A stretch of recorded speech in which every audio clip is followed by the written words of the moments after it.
morning. Happy Friday. Welcome to Adam versus the Man. You made it another week of 2020 in the can. Special episode today. We want to take your calls talking about what you've got planned for Christmas.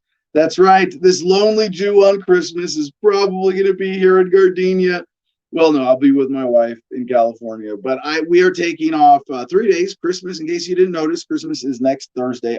Honestly, I didn't notice. My next thing on my calendar in my head is like, yeah, I got a honeymoon in January. I'm going to Hawaii.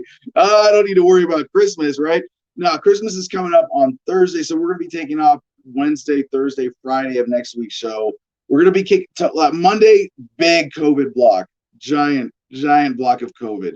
Scientists in the Arctic have just underneath an ice shelf discovered the biggest reserve of COVID known to man. It is the largest COVID block ever seen, and we're going to be bringing it to you live on Monday with Adam versus the Man. That's right. We're going to catch up on all the bullshit, all the vaccine, and all the social distancing, all the new policies. I just been, I like the idea of saying, oh, we're only gonna really tackle COVID. Thank you, CJ. It's getting old, man. It's getting old. And it's not just like how long is this going to last, but the news narratives. It's at some point. I know CJ never tires of hearing me say "I told you so," but it does get boring after a while when you feel like you're just talking to children saying, but it's not nice to refer to them as children, Adam. No, I mean it's not fair to children to compare politicians to children, because politicians are what evil children grow up to become. And so we want to respect, at least rhetorically, the innocence of children and the guilt of politicians in contrast. And there's so much I told you so. I told you so. I could one headline, and there's so much. It really is a challenge just to keep up with COVID news, because and part of it is that what is the standard for news now? There's so many stories that I have to wade through in looking at the mainstream media, what they're covering, and I'm like, this is bullshit, this is bullshit, this is bullshit, this isn't news, this isn't news, this isn't news. It seems like still every time someone tests positive for COVID and then dies of something unrelated, they have to come out with some headline. Oh, well, unrelated side effect from corona now causing death possibly. And it's like, no, every little freak case.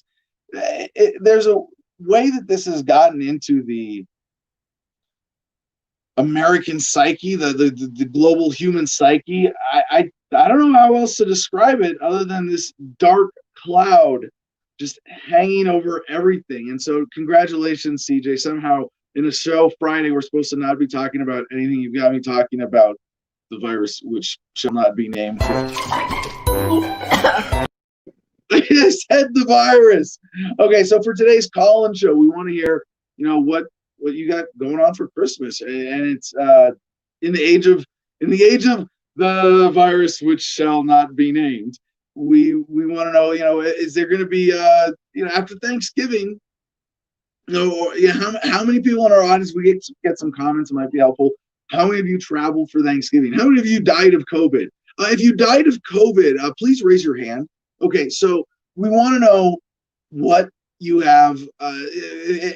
How are things different for Christmas this year? Now, yes, I am not neither a practicing Jew nor Christian, although raised with both traditions. And my wife and I, we were hoping at this point to be, mostly set up here in Gardenia with our, little mini dream house, and to be at least having Christmas celebrating that and what we've accomplished this year. And mostly I think just being with friends for the two of us, since we had Christmas and Thanksgiving for our family tradition this year, or at least our new family tradition, since gathering around Christmas was going to be even more of a challenge. But we had 10 people together for Thanksgiving in Cheyenne, Wyoming this year, and it was amazing. One of my favorite memes coming out of this has been, can you imagine that in 2020 we would be gathering with family around the holidays and smoking pot at the dinner table, and that the gathering with families would be the illegal part? Yeah, yeah. Interesting world we've come to. One of the headlines today, and in terms of this cure being worse than the disease narrative, it's been one thing after another. I told you so. I told you so. I told you so. And I mean, I don't want to sit here and say I told you so every time new numbers come out about suicide. I don't want to sit here and say I told you so every time there's a new shutdown policy. I do, I guess, when there's revolts, there's positive news. There's plenty of that, and I think that's part of a big theme here that we celebrate with Adam versus the Man, is the spirit of American resistance, of human resistance to authority, of saying no, I'm going to put up with this anymore. And what is this crisis that we're experiencing? It is a surge in statism. I like to call it the Karenavirus. For that reason, is that when you're infected with it, it makes you want to control other people. Or maybe more accurately, in so many ways, this virus, this crisis, is what the virus has become in the hearts and minds of so many. It has become the excuse to do whatever you want. You want to print another $1 trillion? Go ahead. You want to pass more laws? Go ahead. You want to sit at home and be lazy? Go ahead. You want to tell other people what to do? Go ahead. I mean, it's very dangerous in the sense that you can't use it as an excuse to be more productive, to be more connected to other people. I mean, I know I'm not wording this correctly, but I hope you guys see my point, is that this is more of an excuse. There's so much more powerful of an excuse to do bad things rather than to do good things. So for our co-host and producer CJ and Jim this morning, get that link to call in wherever it is in the comments on wherever the hell we're broadcasting this morning. I don't know. I don't care. It's not my job. I'm so grateful it's not my job. We are excited that we might be bringing on someone soon as a production assistant for distribution to make sure that we get this message on more platforms. If you're interested in helping out anyway in that capacity, please send us an email, producer@thefreedomline.com, and that'll go to our intrepid executive producer in South Dakota, CJ Abernathy. Don't forget, you can also, CJ needs to, do you just want to jump in and wave, or do you have something to say? This is yeah, all right, thank you. So if you want to support the show, also AdamVersusTheMan.com. Check out our main website. We're broadcasting from there, I think, most days, whenever it's technically feasible. And you can find our Patreon at that website as well, patreon.com/AdamVersusTheMan. You can give us as much money as you want, but $10 a month, just $10 a month, gets you membership in our Producers Club. And it's a really fun conversation. Although after the last 24 hours, and why are we doing a casual show today? I mean, I have more links pulled up than I know what to do with. I want to cover so much, and this is one of the things that I get caught up in doing a show like this. It's like, there's so much news, there's too much news, and I want to provide the service of filtering and presenting it in a way that's meaningful and empowering to all of y'all out there on the interwebs. And it's a challenge, especially with this. It is a flood of bullshit in the mainstream media. It's like, this is an excuse to do what you want. Well, what does the mainstream media want to do? They want to scare you to get your attention. Okay, well, maybe Corona's kind of wearing thin at this point. But the thing is, anytime the mainstream media says, well, COVID may be XYZ, everybody has to go, well, shit, that's kind of, it's stupid and it's irrelevant, but could the government come back and use that as an excuse for something that I got to be paying attention to? And they've got your attention by the balls. It's not a good situation. Not a good look, America. And anyway, so if you want to support the show, AdamVersusTheMan.com, Patreon's the place to do it. But you can also go to our store, and if you are a better patron, that's a Producer Club member. Or if you won your membership, you get 15% off and free shipping on all your merch from the store. And so for today, I guess we're giving away a membership, at least one in the Producers Club. If anybody who's not already a member wants to call in and share their plans, best call today wins Producer Club membership. You can also support the show at cigarfederation.com or promo code Adam10 80AM10 gets you 10% off.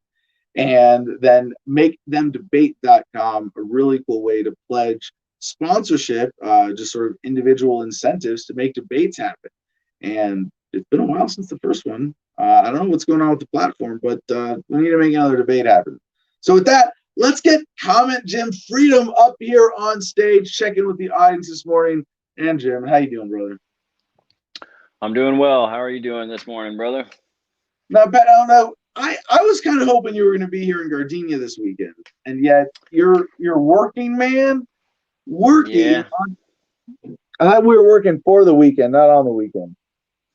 Yeah, it figures. It's like the last couple weekends, there's been nothing going on, and you haven't needed me either. And I knew it as soon as they were like, "We got a job this weekend, all weekend." I was like, Yeah. Adam's gonna say he needs me this weekend, and you did too, just today, Yeah. or yesterday. We got a brand new champion for our first commenter. Whoop! 1054 beat them both out today. Usually it's either Matt or Don't Be a Status, but 1054 beat them all today. Pretty Mama Ken is watching. Good morning. She's watching from Periscope or Twitter, whatever. Right Don't Be a Status, of course, says good morning. Craig Darty's checking in. Happy Friday, everyone. Chad L is my name, says you can't test positive if you never get tested. That's our friend Chad in New Orleans. Yes, and I wonder. Oh, geez, because I got to get tested to go to Hawaii, and I've tested negative twice already. So you need me to do this again? How many times? I get it. You got to go. It's got to be 72 hours before you fly. You got to take the test and have a negative result. And with all the false positives, it's such a dumb liability. And Chad, you're right. I mean, if I didn't have a very specific reason, I wouldn't take the test. And I generally encourage people not to unless they have some other specific personal medical reason, because there is a kind of liability with it. Now, Chad, I know it's something they told us was coming, right? Oh, don't be paranoid. They're never gonna make sure that you have some medicine in order to travel. That's ridiculous. That's crazy conspiracy theory stuff. Well, guess what?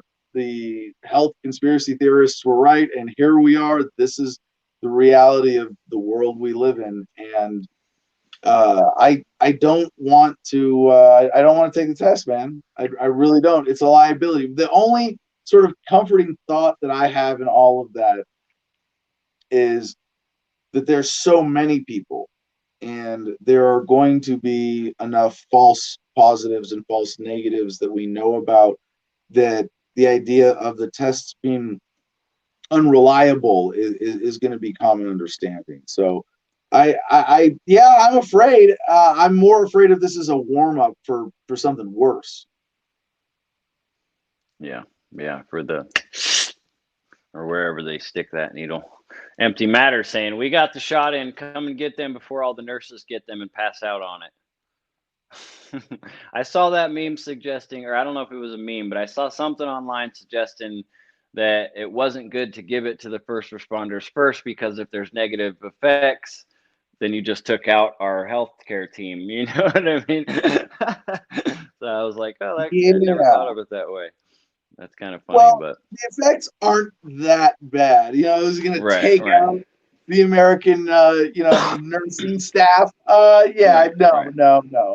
But yeah, it would be, if it was all that straightforward. You said, all right, let's give it to all the frontline workers first. You would see with the second shot, the way that people end up being taken out for a day, that would be a significant setback. But no, I was at O'Reilly yesterday. I had to get a new battery for the truck, and talking to some lady at the counter at O'Reilly Auto Parts, and she was great. Amazing service. Everything was wonderful. Got all the help that I needed. and we started talking about the vaccine naturally. And I don't even remember how it came up. I think I said something vague about, you know, how things are right now, and thanks for coming in. I like to thank people who have to wear masks at work. I don't wear a mask, but I go in and tell them, you know, hey, thanks for putting up with all this bullshit and wearing a mask to come to work right now. And she said something. We got excited and was like, "Well, yeah, have you heard about all this vaccine stuff? There's no way I'm getting this. There's no way, you know." And we joked about Californians moving to Arizona to screw up Arizona. I was like, no. I'm one of the Californians who moved to Arizona to make it more Arizona and less California. So there's a widespread, I think, public sentiment against this virus or against the vaccine. The virus is getting very popular. People love it. People seem to love it. It's viral, in fact. But the vaccine, not so much. People are very suspicious, and it's, I think, a great thing. Although I hate to have this. It's not Schadenfreude. You know the term Schadenfreude, right? Taking pleasure in other people's misfortune. But there is a sort of appreciation on my part of the poetic justice that it's federal employees who are going to be the real guinea pigs for this vaccine. Yeah. Well, again, as we stated, though, they're probably getting shot with saline solution, not what they're giving us. Well, even if it was a vaccine, I wouldn't be surprised. Even if it was a vaccine they were taking, I wouldn't be surprised if their version of the vaccine was even different, less aluminum in it or whatever, you know what I mean? Less garbage in it and a cleaner version of it for the politicians, and then just a general mass-produced version for the rest of us common folk, you know? Well, yeah, that's a scary possibility. Just that's what I'm here for, just to spit out random ideas. So, by the way, I should mention we have a guest today, Ian Carpenter with the DC Mouse House, coming back on to show us. Ian Snow, yeah. Is CJ ready with the video? Let's see. Well, I don't know. While you look up that, I'll read a couple more comments. Ben Heckman says, traveled across the state of PA for Thanksgiving and am probably about to do the same for Christmas. Fuck Tom Wolfe. So there's that. Amanda Burke says, oh, sorry, right. Go ahead. No, I was going to make some bad joke about wanting to fornicate with Mr. Wolf, but no, that's not. It's highly not recommended by the CDC. Perfect. So here in Ontario, California, we tested 70,000 quote people. That's Ontario, Canada, not California. Oh, okay, all right. There is an Ontario, California. Well, that's why it says CA, so I thought it would. I thought that's what meant. So don't look. It says CA. It's coming up here as the Canadian flag on the screen. Oh, it just says CA for me on my screen, so that's strange. Well, anyways, they're in Ontario, Canada. They tested 70,000, she put in quotes, people, and have 2,200 plus cases, and we are facing a stronger lockdown today. That seems like not very many people to be locking down stuff. Well, I mean, I just play devil's advocate for a second. Well, it's low. We got to keep it low. Yeah, I guess that's probably where they're going with that. We don't want to end up like California or New York City. No, we want to be Ontario, Canada, and we're the extra polite ones who locked down early out of consideration for grandma. Yeah, we didn't want to kill grandma, so we locked down early. Yeah, makes sense. Stephen McClure, how is this non-religious man is more pro-Christmas than some pastors? Are there pastors who are not willing to be disobedient in order to celebrate Christmas, to come together in family worship of our Lord and Savior Jesus Christ? Really? Are there I guess, yeah. And by the way, Stephen McClure, if you don't know his story, the civil disobedience he's done with his church, something he's still dealing with legal fallout from. But yeah, it really did separate. We've learned a lot about ourselves this year, haven't we? You know what? The ultimate silver lining. We all got the break that we needed. The forced isolation and meditation and introspection and self-awareness. You want to talk about this on a bigger spiritual level. What was 2020? What was it's? Can we say was? Like, come on. We got 2 more weeks of shit. Let's get out of this thing. But can we say that 2020 has been a very enlightening experience? I mean, I think if things just are always on a positive upward track, you don't face any challenges. You never learn from these kinds of challenges. Not that, oh my gosh, life has been too good and rosy for everyone. Let's have some fucked up shit happen so that we can learn about ourselves. I'm not saying that, but when you go through a period like this, and I kind of want to just sit here and watch the what is the actual worst year ever video and comment on that today. 536 AD. Jim knows what I'm talking about because I watched it with him, right? In Gardenia. Yeah. And it was 536 AD. I just found this. I think it was a few months ago. I was like, what is 2020 really the worst year ever? I kind of doubt it. Does that really my vision of human history as one? I don't know what you would call this. There's got to be an intellectual name or term for the model of history that I have embraced, of like positive human progress. I don't know, but that somehow we could get all the way up and things would be as good as they were in 2019, and then 2020 would be so bad, like there were no years in all the history before that we could say were worse. And yeah, 536 AD, apparently there was a literal black cloud hanging over most of the world from a volcanic eruption that darkened the sun, ruined crops, caused widespread disease, and not like corona. I mean, you say a widespread disease that kills 0.015% of people who get it. No, we're talking about like bubonic plague type stuff. Like, I don't know if this is, too gross. This is not medical advice. Yeah, don't kick us off YouTube. I'm talking about a video that's already on YouTube where they're discussing what it was like to get the plague of 536 AD before modern medicine, before modern hygiene. And like the way I describe it is, it's like in the bubonic plague, you have, what is it, boobas, boobles, what are they called? Like the boils.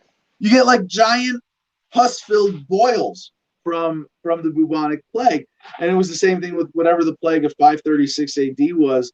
And it's palms of your hands, elbows, armpits, groin, not like the top or exposed, hard parts of your skin, like the really soft, sensitive parts. That's what they just blow up with boils and pustules. And yeah, this is not the worst year ever, not by a long shot.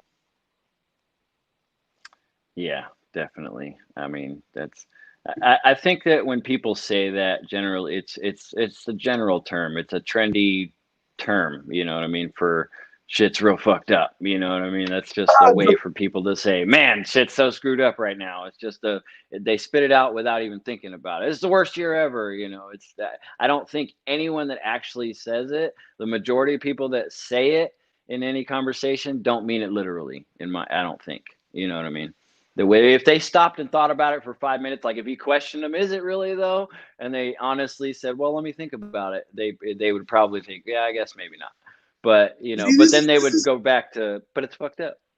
This is a bigger problem with the language. Louis C.K. has pointed this out, that we just go straight to the top shelf for words. Like that bucket of chicken wings, that was amazing. What are you going to say if Jesus comes down from the sky and makes love to you all night long? That was amazing. Sorry, you already used that up on a bucket of chicken wings. A bucket of chicken. It's the worst year ever. You're right. Yeah, there's this. You're right. Pointing this out, making this connection for everybody, that there's a culture of deliberate hyperbole in the language that weakens it, that makes it harder for us to communicate effectively. And I would like to think that at least on an individual level, we can avoid talking like that. And then when I say this is amazing, it's like that's genius. Well, what's a real genius? The guy who brought the extra plastic cups to the party so that that's genius. No, like no. But yeah, they're. I guess I should just not even feed into that hyperbolic language degradation of the culture. Well, Elizabeth Kaplan says from Facebook, it may not be the worst year ever, but it's the end of America if Biden is inaugurated.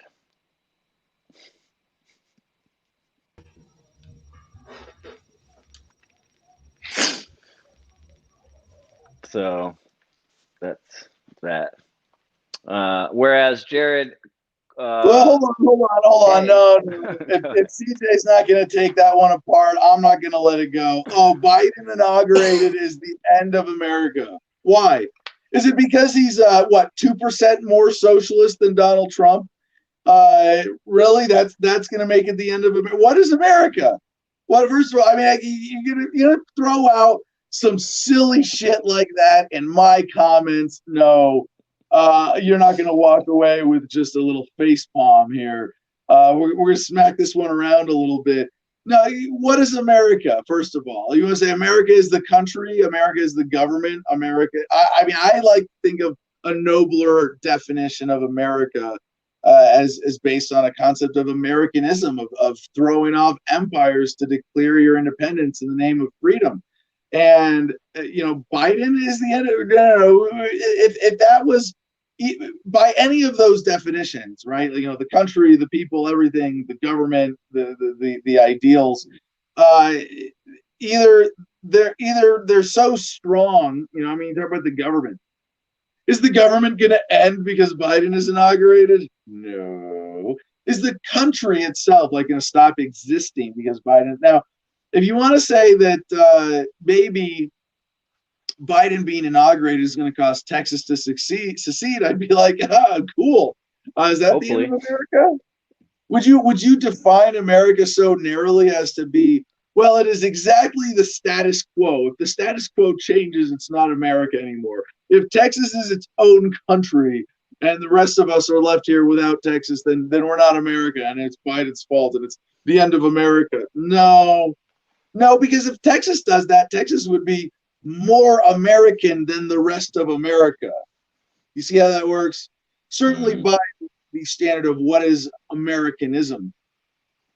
So would it be the end of America if Biden is elected? If you want to talk about that spirit, is it that Biden is so big government, so socialist? I mean, he is a whole, I got to give him credit.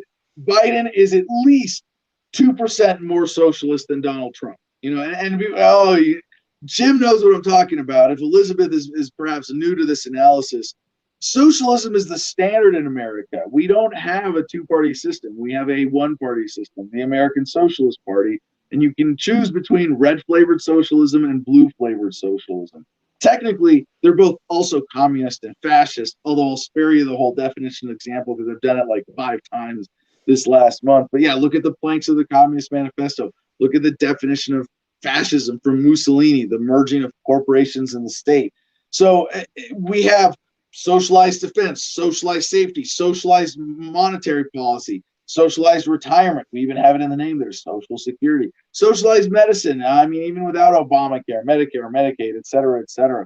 We have socialized infrastructure with roads, with regulation management and the internet and telecoms. We have socialized everything one way or another from top to bottom with really only limited exception. So Donald Trump comes in and says, I want socialism to only extend to 98%, or I take, that's not fair. Donald Trump comes in and says, I only want America to be 90% socialist. And then Joe Biden comes in and says, I want America to be 92% socialist. Oh my God, he's a socialist. Yeah, that you're right. They both are. And it really is sad. I mean, a comment like that, Elizabeth, is sad. I don't want to presume, but you've at very least been misinformed about the significance of the difference between Trump and Biden. But it is, if I am assuming correctly, a very sad reflection on how Americans are voluntarily mentally enslaved by the two-party system, by even granting that it has the red flavored socialist half of the American Socialist Party, the blue flavored half, are meaningfully different in any real way. It is a reflection of political Stockholm syndrome that you would come to uniquely hate or disdain or be afraid of even one half of our American fascist party or the other half. Is that sufficient, Jim? I'm going to add on to this because I want to hear your thoughts, Adam, since this is an open forum Friday kind of thing. You throw out terms like fascism, socialism. What about libertarian flavored socialism? What is your thoughts on libertarian socialism? I think under the concept of libertarianism, which is voluntarism, the ideal that you own yourself, and that's the foundation for ethics, and it is therefore wrong to initiate force or fraud or coercion against you to violate your rights in any way. And under that rubric, if society embraces that ethical standard, then we can have all kinds of systems. Here in Gardenia, we could have a proprietarian constitutional monarchy, and you could label me then a monarchist libertarian, and I'd be like, well, can't I just be a libertarian? And similarly, if you want to create a socialist commune, and I said this during my campaign, running on a platform of localization, of getting rid of the federal government in a peaceful, orderly manner, and I would say, look, if you're an ethnostatist, you want a white nation, okay. That's disgusting. I don't want to be a part of that. I'm half Jewish, and I have received enough hate mail that is viscerally disturbing that you would want to create an ethno-state.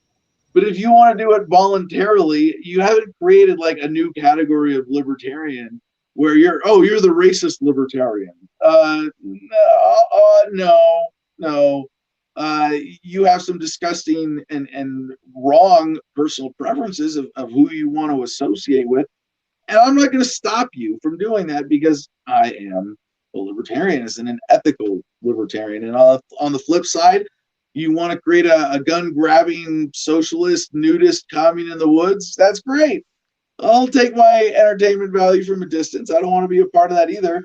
But you didn't create a new political category of libertarian socialist or libertarian racist or libertarian nudist or libertarian homesteader or libertarian monarchist. And it is a dangerous thing to allow into our movement to splinter us further along whatever silly personal preference lines that we might have. As you heard Larry Sharp say, libertarian is someone who says you can be as liberal or as conservative as you want, as long as you don't force it on anybody else. So if you're, and that puts you in a unique category, and it shouldn't. That should be every human being on earth. Oh yeah, live and let live. You do your thing, I'll do mine. But that's not what we're talking about here. We're talking about people who are standing against the system as a coercive authority system that doesn't respect individual rights. So I don't want us to be divided. I don't want us to. Do I want to create a new category and label called homesteading libertarian? No. So those kinds of personal preferences should be separated, I think, from how we come together as a movement, as a political party with the Libertarian Party. And while I appreciate that libertarian socialists have a pretty strong and distinct worldview that that label fits. I think that label is really overused and should not be imposed as a new ideological category, when really it's just a matter of, well, I'm a libertarian and this is what I would like to see happen when humanity adheres to this ethical standard. Great answer, Adam. But to the left-right paradigm in the party that a lot of people speak about, even on Wikipedia, it says libertarians redirects here. So that's where this redirects if you type in libertarians in Wikipedia. For political parties that may go by the name See Libertarian Party, this article is about the political philosophy and movement that upholds as a core principle for the types of libertarianism stressing both individual freedom and social equality. See Left Libertarianism for the type of libertarianism supporting capitalism and private ownership of natural resources. See Right Libertarianism. So Wikipedia already divides the party left and right spectrum, which I mean, again, so we're playing this weird game of left and right libertarianism again. Well, so CJ, this is a bigger sort of divide and conquer strategy, or I think being forced on us. I mean, you say, oh, well, it's on Wikipedia, it must be true. Right. Obviously, there's if I were to go onto that page right now and rewrite it and say, no, this is libertarianism, and insert something that reflected, my answer to your question there, they could edit it out, and there are probably enough people in the, like, how does the mainstream, how do statists want to look at libertarians? They can't accept that it's a different way of looking at things, that it transcends, like, when they go, oh, it's a political thing. Is it left or right? And you go, well, it's neither. It kind of transcends. Like, it does not compute. Right. Like, Adam, let me ask you this: Do you care about individual freedom and social equality? I'm a little suspicious about the term social equality because it sounds like forced equality of outcome. But generally, yeah. In general terms speaking, yes, unless defined to be more government. I would say equality under the law, equality of rights. If you define that then as social equality, sure. Okay, fair enough. Good answer. Absolutely. And then, of course, libertarian right-leaning, do you support capitalism and private ownership? Absolutely. So these are, and private ownership of natural resources, of course. So you can, it's weird for somebody who comes from that left-right statist two-party perspective to not go, well, as a libertarian, I can agree with my fellow libertarian socialist party members that identify that way, that we should have individual freedom, that we should have a social equality under the law that makes all our rights equal, of course. So we're not saying that, I mean, so again, that's just kind of where I was saying, because we talked a lot about this split. We've had conversations about it.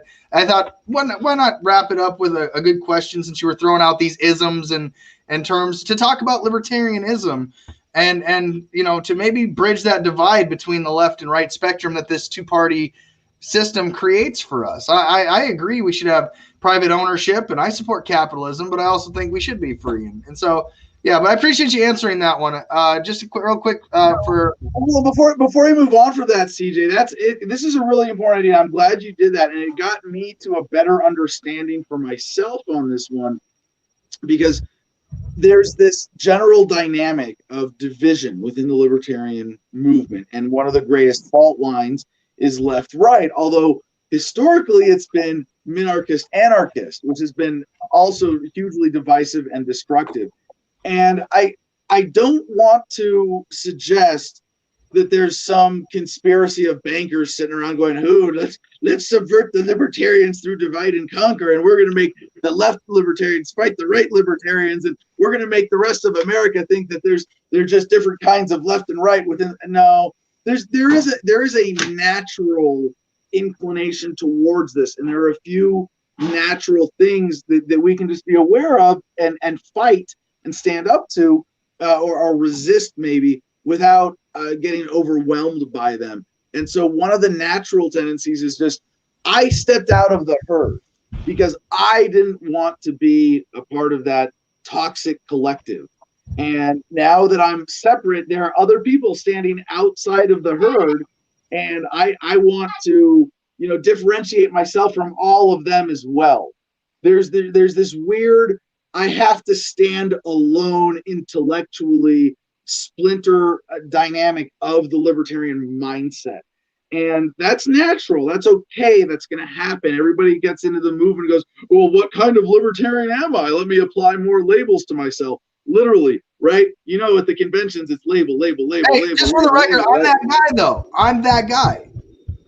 Right. So and it's fine to do it if you can avoid the divisiveness, but I think even avoiding it all. I mean, do you hear me? My goal with those ribbons was to say that I talked to all of these people that represent. That's different. That's different. Yeah, I know. I'm using the ribbons thing as kind of a joke for those of you who I want to don't be know. on ribbon committee. Don't attack ribbon committee, Adam. No, I do the same thing. I love it. I'm a ribbon whore. I love it's like being in the military when you're thinking, I got my grapefruit salad here. I got all my ribbons. John Phillips made my ribbon stack look like a child's play. Yeah, so we do that in the Libertarian Party we go to events, conventions, you have a name tag, and you get to attach all these ribbons underneath. But I think there are also outside forces who both unnaturally and naturally look at the LP and go, I don't get it. Oh, how are they? There's left libertarians and right libertarians. Okay, that makes sense. Right now, Adam, a geo-libertarianist is really pissed off at you because they believe that common resources are a thing within a community. So, at least that's what I was reading. They're also called bleeding hearts. Are you a neoclassic liberalism, also known as a bleeding heart libertarianist? I would accept. I definitely would think I'm big on the empathy side of. Are you a pony loving mandatory toothbrushing lover? We have a place for everybody. We have a place for everybody in this party. Well, I hope that just being aware of this is all that's needed to resist it. We don't need to have some no labels campaign or anything silly like that. But let's recognize that those of us standing outside of the herd can at least, in the abstract, stand together under the singular label libertarian. Amen, Adam. Hey, appreciate that. Again, callers, if you want to call in to this show, be the best caller in, you get access into the Producers Club. This is literally where we chat 24 hours a day, 7 days a week. You can join us there on Patreon and get in that way too. But just a producer-wise note again, this weekend I'm going to be working on all the Patreon names, first name, last initial, and it's going to go at the end of the outro. So that way, all of our patrons will be thanked at the end of every video where we stick our outro and our daily clips, and we can thank them that way. It's a good thing Patreon reminds you of these things when you click and log in. They're like, hey, make sure that you put your patrons' names at the end of the videos. They'll thank you for it in the end. So we want to do that. We want to incorporate that stuff. So I'm going to be working on a few things, and other than that, I'm looking forward to this weekend. Yeah, Jim, go ahead. I was just going to add to that. If you are already a patron member, you can email CJ at producer@thefreedomline.com if you want him to display your business name instead of your personal name, or you want to display some other name. Just if you want to be Little Bunny Foo-Foo and you sponsor Adam versus the Man. And that's what we'll put on the screen at the end of the day. We will put Little Bunny Foo-Foo sponsors Adam versus the Man. Absolutely. And it'll be an inside joke for yourself and you will know it for the rest of history and time as you are Little Bunny Foo-Foo. So, and hopping forward on this beautiful dance forward. That's all I got. Who does Bunny Foo-Foo bop on the head? The field mice. I'm not sure. It's the field mice. So this is an extermination company we're promoting. Is that it? There must be what's going on. Exterminators. All right. Well, CJ said we have a caller for our guest reschedule here for Ian. Should we get Ian up here with the mouse house and then go back to Jim and maybe take some calls? Real quick, for the record, Mercedes has controls of the buttons. Don't. That's not us. So for the record, she put herself up there. She could pop in at any moment. It's like that. See? Does she have a soundboard too? No, unfortunately. I can get it.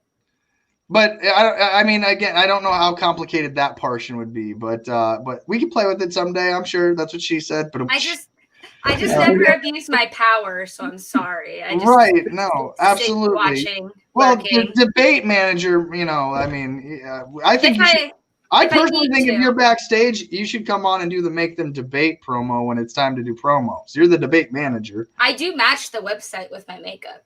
That's awesome. That wasn't intentional. I just realized it. So that's awesome. Yeah, so, I'm always here. Since you're on, what are you doing for Christmas? I'm gonna do Adam's job for him. I don't know if I know. Yep. Please don't make me big screen. You know I don't like it when I'm big screen. Make it a here. We're gonna do this then.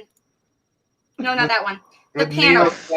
No. Okay, fine. Gotcha. Good thing it's Friday, guys. It is Friday. This is the one I want. Let me do my job, Mercedes. Thank you. I wanted this, but I didn't know how to communicate. So what I'm doing for Christmas is I'm not sure. My stepmom is over COVID now, so their house is safe to go to. We were there for birthday. Like, they basically have been vaccinated. We've all had it now, so we're all equally dirty. But my grandparents have not had it. My grandma's still we've been avoiding her all year. They're waiting for the vaccine patiently and super democratic, and I don't want to talk about that part. So they're out for Christmas. They're not they are staying home, so I'm probably going to feed the elderly again because that made them happy for Thanksgiving. And then my mom also has had COVID, recovered. She's she lives on a farm. And so that's near where my dad lives. So we might just do Christmas Eve with my mother-in-law because she lives on a farm. So everybody's pretty well isolated where I'm at. So we actually get to congregate if we want. But otherwise, I have no idea. Santa brought Cora a lot of gifts. The libertarian aunts and uncles that Cora has now gathered because she has her own little fan club, I guess. They've sent a few gifts for her. So hi, Jim. I see you there. Can you switch it so that it's on the other side? No. It's just going to be like that forever? So. Forever. And it's all good. Yeah. Yeah. But yeah, that's what I'm doing. It's going to be pretty Nebraskan. We've never shut down.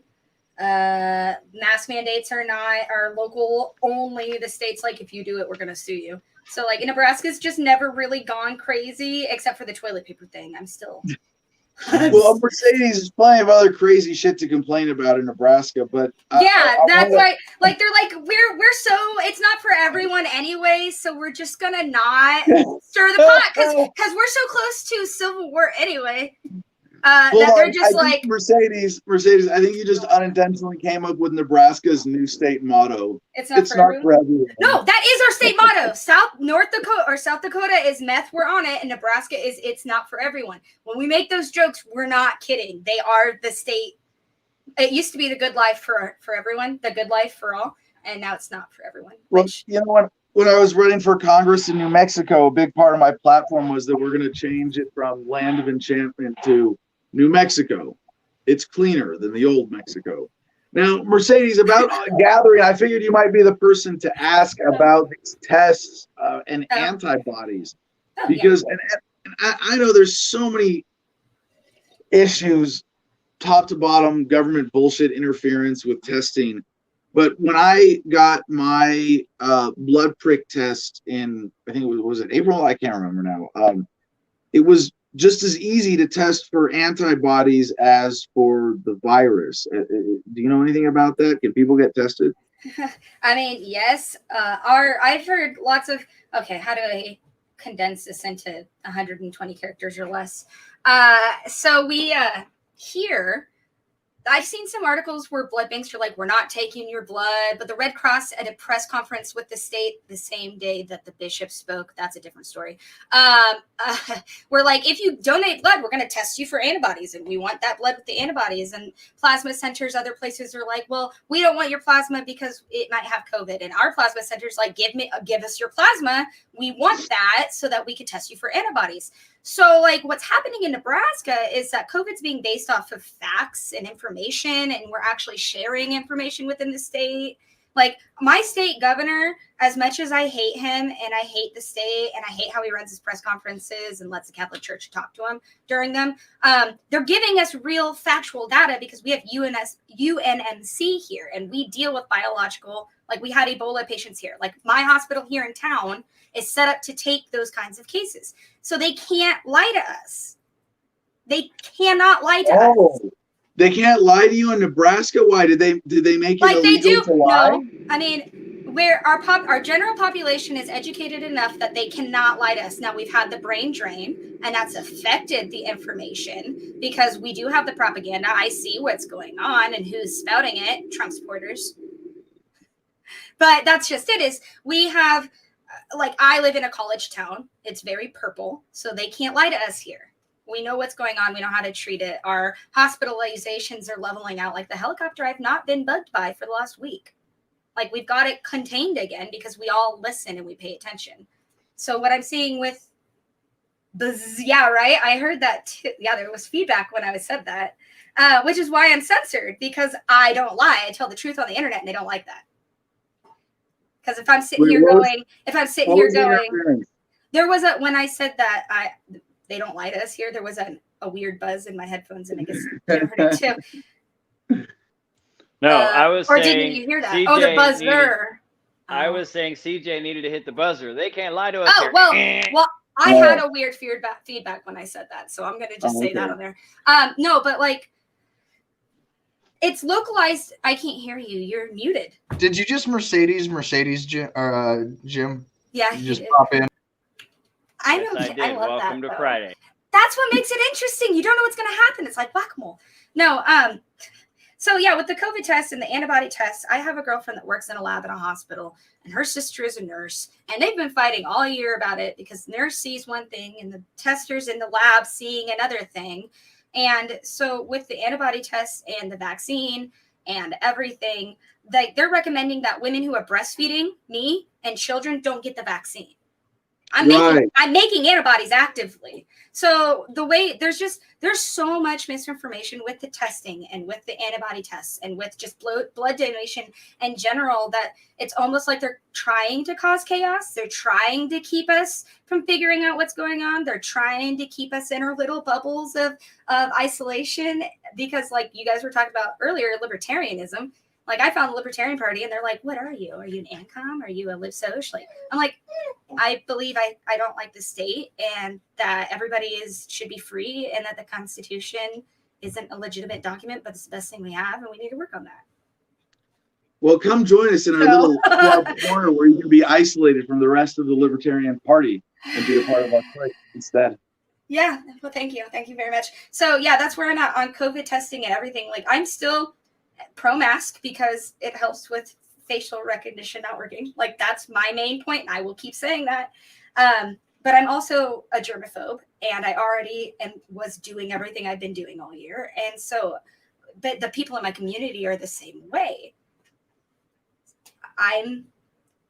You're in the garden, I'm in Kearney. I mean, we're just in isolated little worlds, Adam. So we get to see things. It's like the Beatles song, Fool on the Hill. Is that what it's called? Guy on the hill where he's sitting there, he sees everything. Yeah, on the hill. Yeah. It's that right now. It's just how it is. But yeah, that's all I got. That's my all right. Well, opinion. let's get to our guest. Let's hear from Ian and talk about the DC Mouse House, shall we? No. Is Mercedes' screen frozen? Now my screen's frozen. All this moving around on StreamYard keeps making my screen. We're all getting dizzy this Friday. Before we bring Ian on, I wanted to let him know that we're not going to be able to play the audio for his stuff there. So what we'll do is we'll just use this as visual for the interview. And Ian is ready. Ian, you ready? I love it. Yep, he's ready. So when you're ready, we can. All right, let's do it. Ladies and gentlemen, Ian Carpenter joins us today to explain his art installation project, the DC Mouse House. Ian, welcome to Adam versus the Man. How you doing, brother? Very good, Adam. Thanks a lot. Nice to see you. Excited to have you on again here. Now, the Capitol Mouse House, tell us, before we get into the point and the implications and everything you're doing with this, I mean, you built a replica of the U.S. Capitol originally for rats, because it has a different kind of connotation, obviously, than mice. But to build a scale model of the Capitol full of mice, how did this come about? Well, I can't give a direct answer. I think it was something that within me I felt it needed to be. And it just needed to be to move conversation forward and understanding. So it's just sort of like compelled as an artist.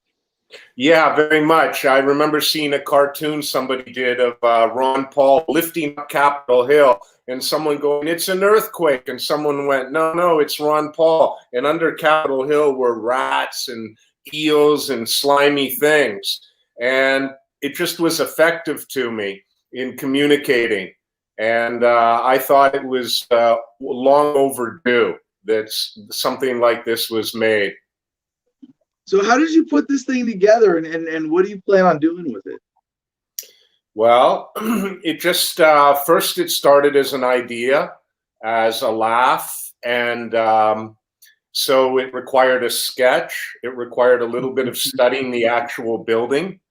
And then I worked with a carpenter. We actually built two of them. The one that people see now is the second Capitol Mouse House. And there were some stages that were harder to do than others. For a little while, I thought the steps would be very easy to do. You know, there's many steps that come down from the Capitol Hill building. And we thought, we'll cut some foam core. We'll be able to get those steps with foam core, little pieces of wood. Well, we weren't very successful at it. So eventually we did find a way to do it. But some things were harder than others. Of course, the dome for me was kind of difficult. But we put it together, and, it's working. It's working very well. So are you planning on touring with this, showing it to people so they can see it in person, or is this kind of an art installation for the internet? A friend from Germany already asked if I would be willing to let it go on tour to other art galleries, and the answer is yes. It ships well in packaging, and people just have to get their own rats or mice. Add your own rats or mice. You know, it's a simple formula. Ian, obviously, there's a certain power in the symbolism here.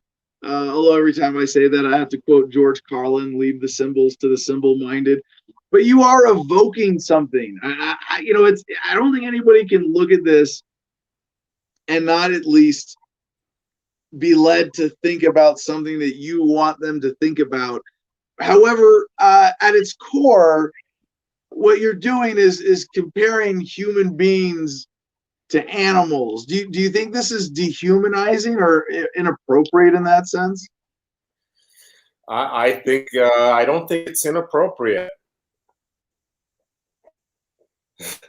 I don't think it's inappropriate. And, without going too deep into it, the human psyche has many different dimensions. And behind a smiling face could be many different intentions.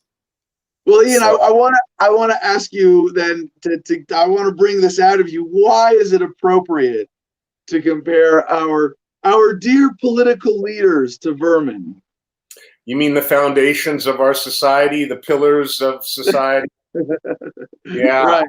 I think we've had enough of it, and to be serious for a minute, it's time to end the nightmare on the world and on Americans. And in a sense, it's not a joke at all. It's funny how humor and seriousness can be part of the same situation. It is they're a joke. And the pretentiousness of the people who work in the building, their failure to recognize the debt, which just seems to be a joke in itself. And I don't claim to understand the national debt at all, but I don't think it's a good thing that this debt just goes on and on. It's a terrible example to set. And as far as I'm concerned, I would stop any of those members right at the door if they don't address that simple debt problem as a real emergency. A lot of them are, we all have our favorites, I suppose, but a lot of them are bad jokers, and it's time to get a new way of, interacting with that group of people. So I don't have a problem, obviously, with comparing politicians to rodents. But as an animal lover, are you concerned that you might be dehumanizing these mice by comparing them to members of Congress? I wasn't until somebody brought it to my attention, a woman who loves them very much and breeds them. And we had a contract basically underway for her to be the den mother. And she breeds rats and mice in upstate New York. And when she got the full picture of the project, she pulled out of it simply because she didn't want her rats and mice associated with the people in Washington. And she said they're terrific animals. It all depends on the situation. Yeah. Yeah, that was real. That was a real step we went through. And we thought we had it. I said, oh my God, we've got this lady. She breeds them. She's going to take care of the whole thing for us. And that just fell apart in our hands. She said, no way, not with those rats in Washington. So, well, animal people are all a little crazy, I suppose. Now, Ian, one of the more important elements of this, I know for you, is the national debt. You've got that on your website. What's the connection? Is that just one more motivator for you? I mean, excuse me for a second, but like of all the things to complain about that come off of Capitol Hill, the way they count the money or measure the debt, compared to, hey, well, they start wars, they pass, laws that violate your self-ownership and take away your choice. Why do you care about the national debt as this big number so much? Well, first off, I don't understand it. And I have tried. I did buy G. Edward Griffin's book and have contacted his office actually to speak to him and tried to understand the national debt, and I don't understand it. But from what I understand, it's an enabler of the things you were just talking about, foreign wars and whatnot. And so it seemed like a good place to start. So when people see this, if you're able to take this on a world tour, what is it that you want your audience or people who just, most people who take this in, assuming you get to display it in art galleries and it's not all just shut down for COVID, whatever. People are gonna walk by this. They're gonna take a look. They're gonna go, oh, that's cute. Look at the mice. Oh, he's saying something about politicians being vermin, and maybe it'll stick with them. Maybe it creates some kind of weird memory hook that they have to stay with and process. But what are you hoping that maybe a casual observer or enjoyer of your art installation would walk away from the experience with? Okay, so maybe I get my, as Andy Warhol said, 15 minutes of fame. I might call it a mic drop, but it might be my hope that colleges and universities or other individuals would come up with alternative models for representational government. Maybe even universities could create credit-based programs where they would encourage more modeling of different types of models. And that would include your book, by the way, Freedom. Absolutely. And so I guess that would be the mic drop. I hope it would stimulate a conversation. There's a better understanding what's going on in the building. And that, yeah, I just repeat myself, that we might come up with some alternatives because I don't think it's working very well. Yeah, no, I definitely appreciate that. There is a need to reach, and I think younger generations right now to give them the encouragement. And I'm like, shit, I'm a millennial. I'm old.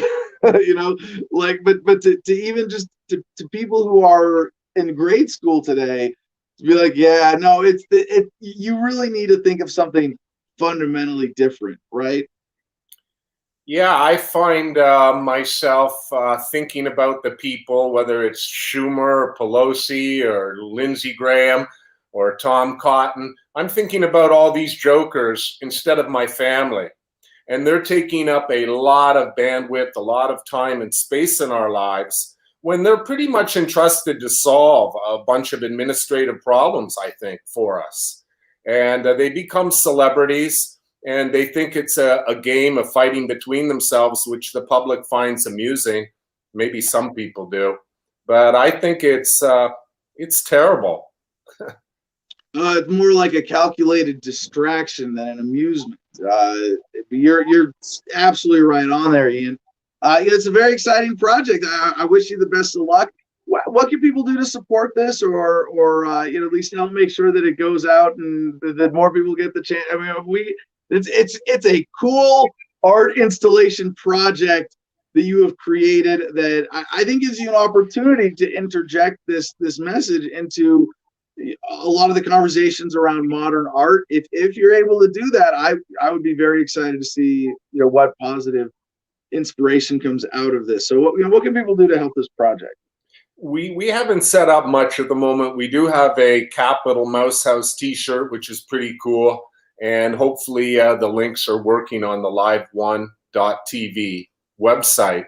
And we are a small group here in New York trying to keep that live1.tv station and make it a little better because it sucks. We're trying to fix it and make sure that links aren't broken all the time. But it would be helpful if people like the shirt. They could pick up a shirt, or if they have some ideas, they can always contact us. There's contact on live1.tv. And we have had some political people who ran for Congress, Republicans in New York, who have approached me, who would like to use the Mouse House as a backdrop for I guess, a talk show or something. We might let them. Some campaign ads, right? They all want to use it as a prop in campaign ads now. Yes. So it's like, yeah, you may be missing the point. I really think what we need is a show called The Capitol, where somebody with the experience you have can host it and can actually manage the conversations. So I don't know, man. I want to see a show where the mice, as members of Congress, are talking to each other about all the slimy shit they've got going on in there. I think that, I mean, just like part of what we're getting at is really deep here. It's not just casually, look, they're all rodents and let's dehumanize them and make fun of them.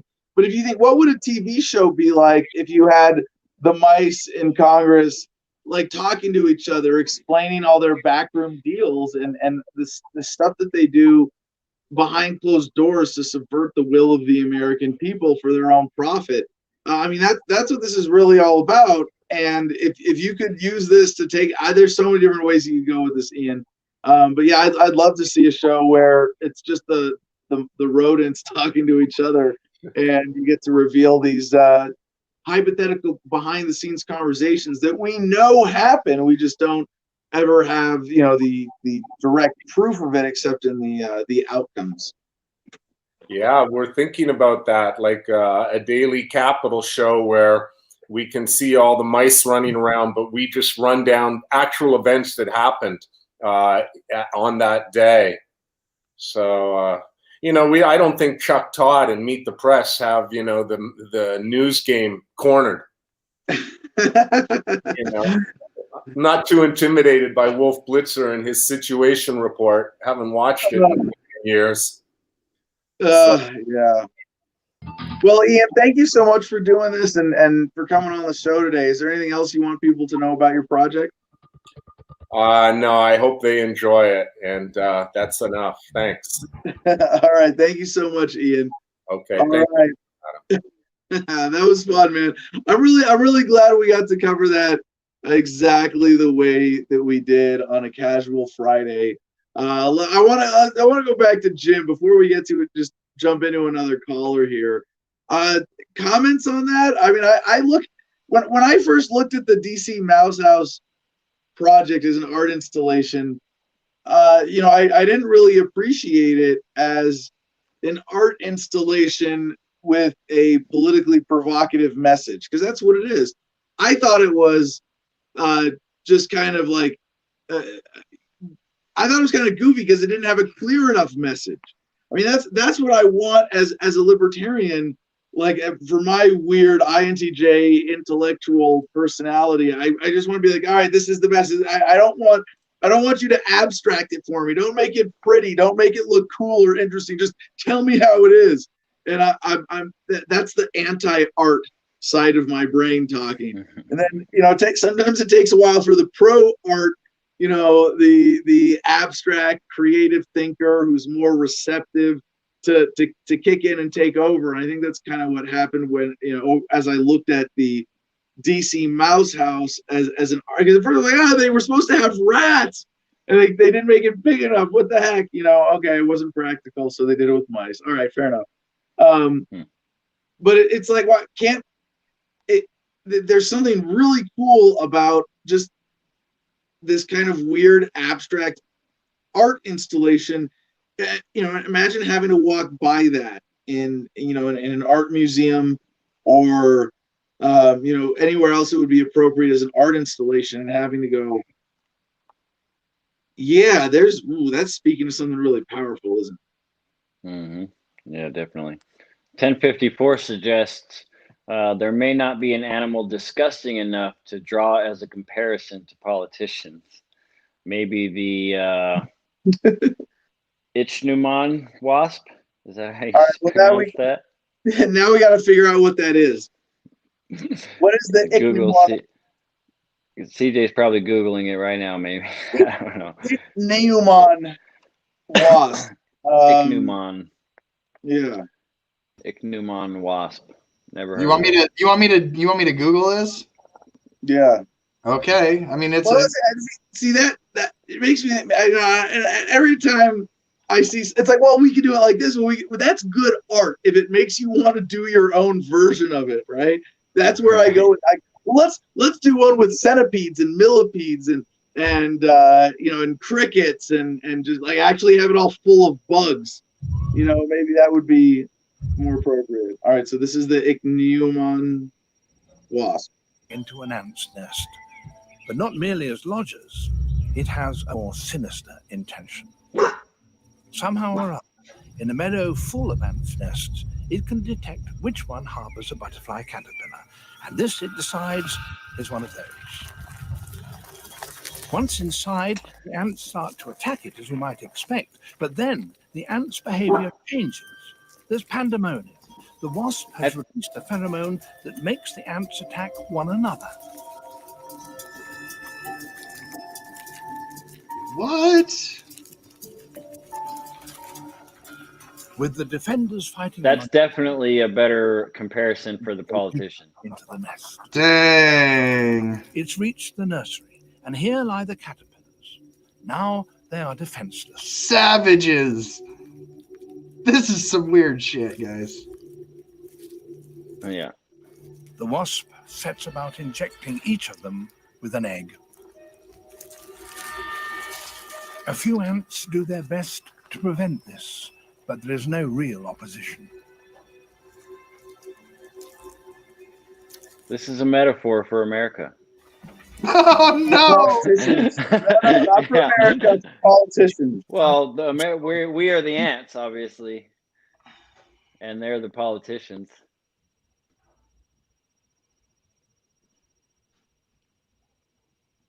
Yep, there we are, right there, getting it hard. Oh my god! Oh, that's our children. We're the parents. We're the ants.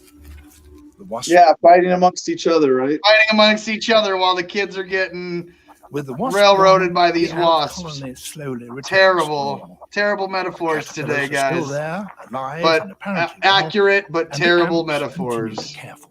Yep. The ants continue to care for them until they grow up to be wasps. Like, it's insane. Like, we could actually finish this. It's pretty. Yeah, let's watch some more.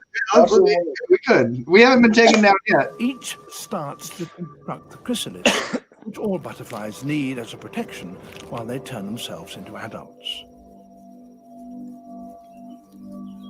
Each chrysalis is cleaned and protected by the ants as if it were one of their own pupae. One begins to hatch.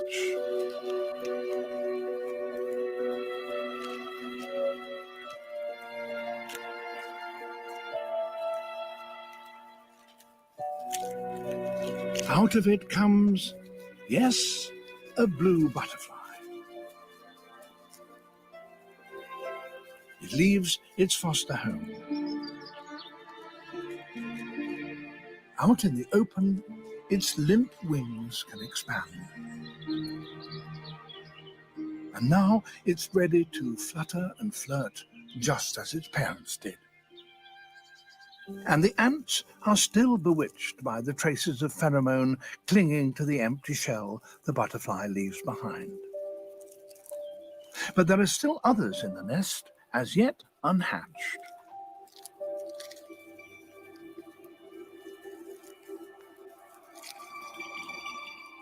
And out of this one comes not a butterfly, but a wasp.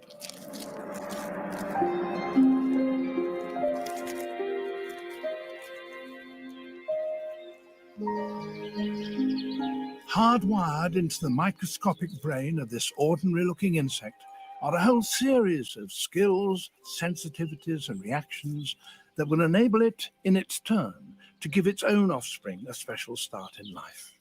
It can detect what the ants themselves find undetectable. It can tell the difference between an ant larva and the butterfly larva. What is more, in a meadow of 100 ants' nest, it will be able to find the one that contains the butterfly caterpillar. How it does it, we have no idea. So it seems that among the animals of the undergrowth, there are many beneficial partnerships, but exploitation and deception can work just as well. Wow. Wow. Muted. So Mercedes wants me to know that we're going to put that link to that video in the description for the show notes today. Other than that, yeah, that's an interesting metaphor there. I'll let you guys get first dibs at crack at that one. Wow. Weird comment. Good for a Friday, though. Yeah. Yeah. How do we did we hear the pronunciation of that wasp? The ichneumon? Yeah. Ichneumon? Is that? I think you said that right, yeah. I did, because I wasn't even remembering what I said. Well, there. we were listening to David Attenborough, so I mean, Ichneumon? I'm pretty sure you had that right. That's how you said it? Okay, wow. The ichneumon wasp. Yeah. Ichneumon. That must be Ichneumon. Latin for Democrat and Republican. Oh, wow. I mean, there's weird comment. It's almost, for a libertarian, it's almost like too obvious. Yeah, this is why I like the unless term. You're a geo-libertarian, in which case you're just pissed off that the ants don't have communal rights to infest butterfly larvae. Like, it's weird. The only thing that could make that more accurate is if some of the wasps were red and some of the wasps were blue. Oh, no. Yeah, no, that would be hilarious. If it's like it releases a pheromone that converts all of wasps or all the ants like this to be red and all the other ones to be blue. Yeah. Well, I just to go somewhere else with this for a second. The idea about the wasp being able to find the one nest in 100 that has the butterfly larva. I got to go back and like watch this from the beginning now and actually like figure this out. It's a lot to dissect. It's like the one thing he says at the end there. We don't know how, but this tiny wasp's brain is capable of this incredible feat.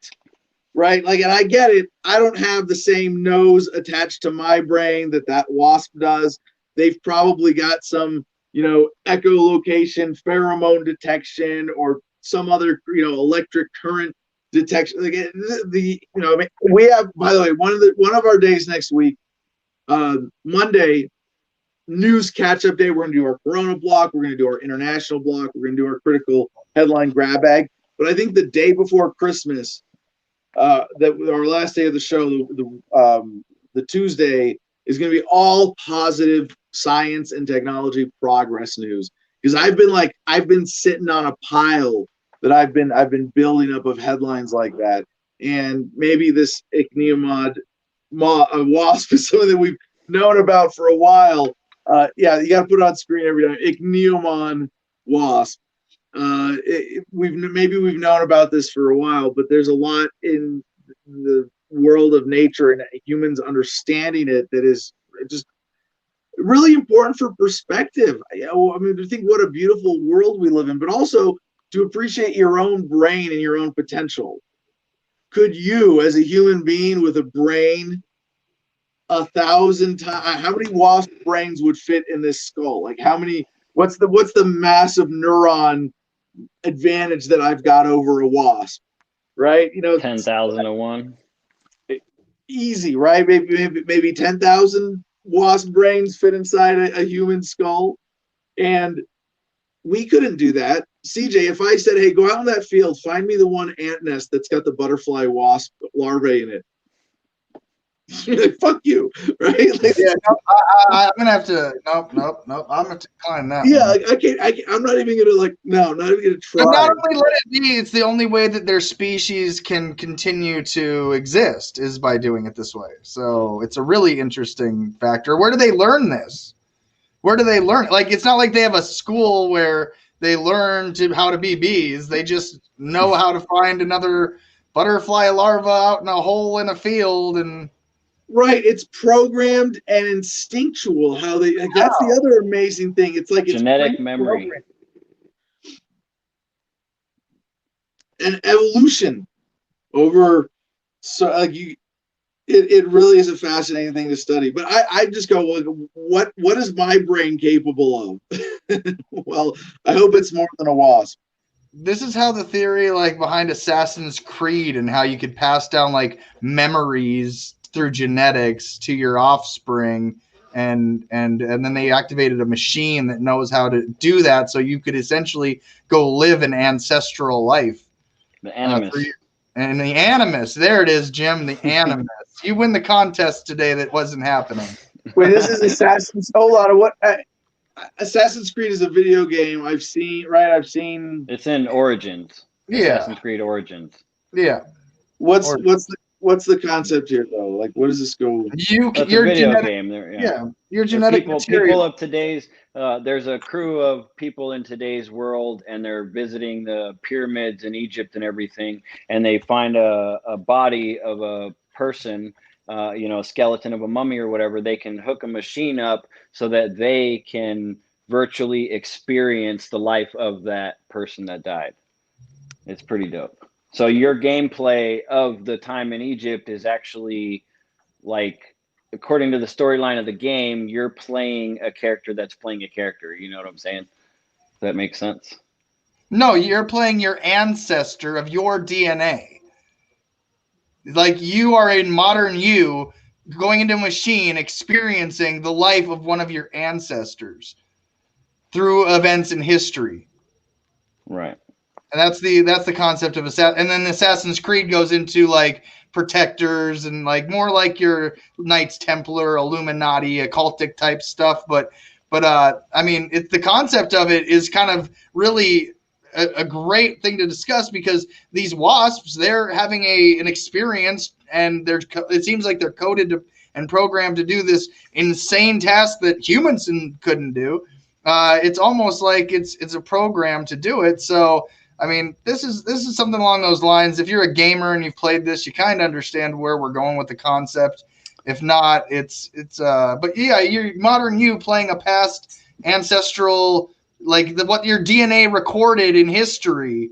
That's and then was passed down. It's to you eventually. It's a great concept though.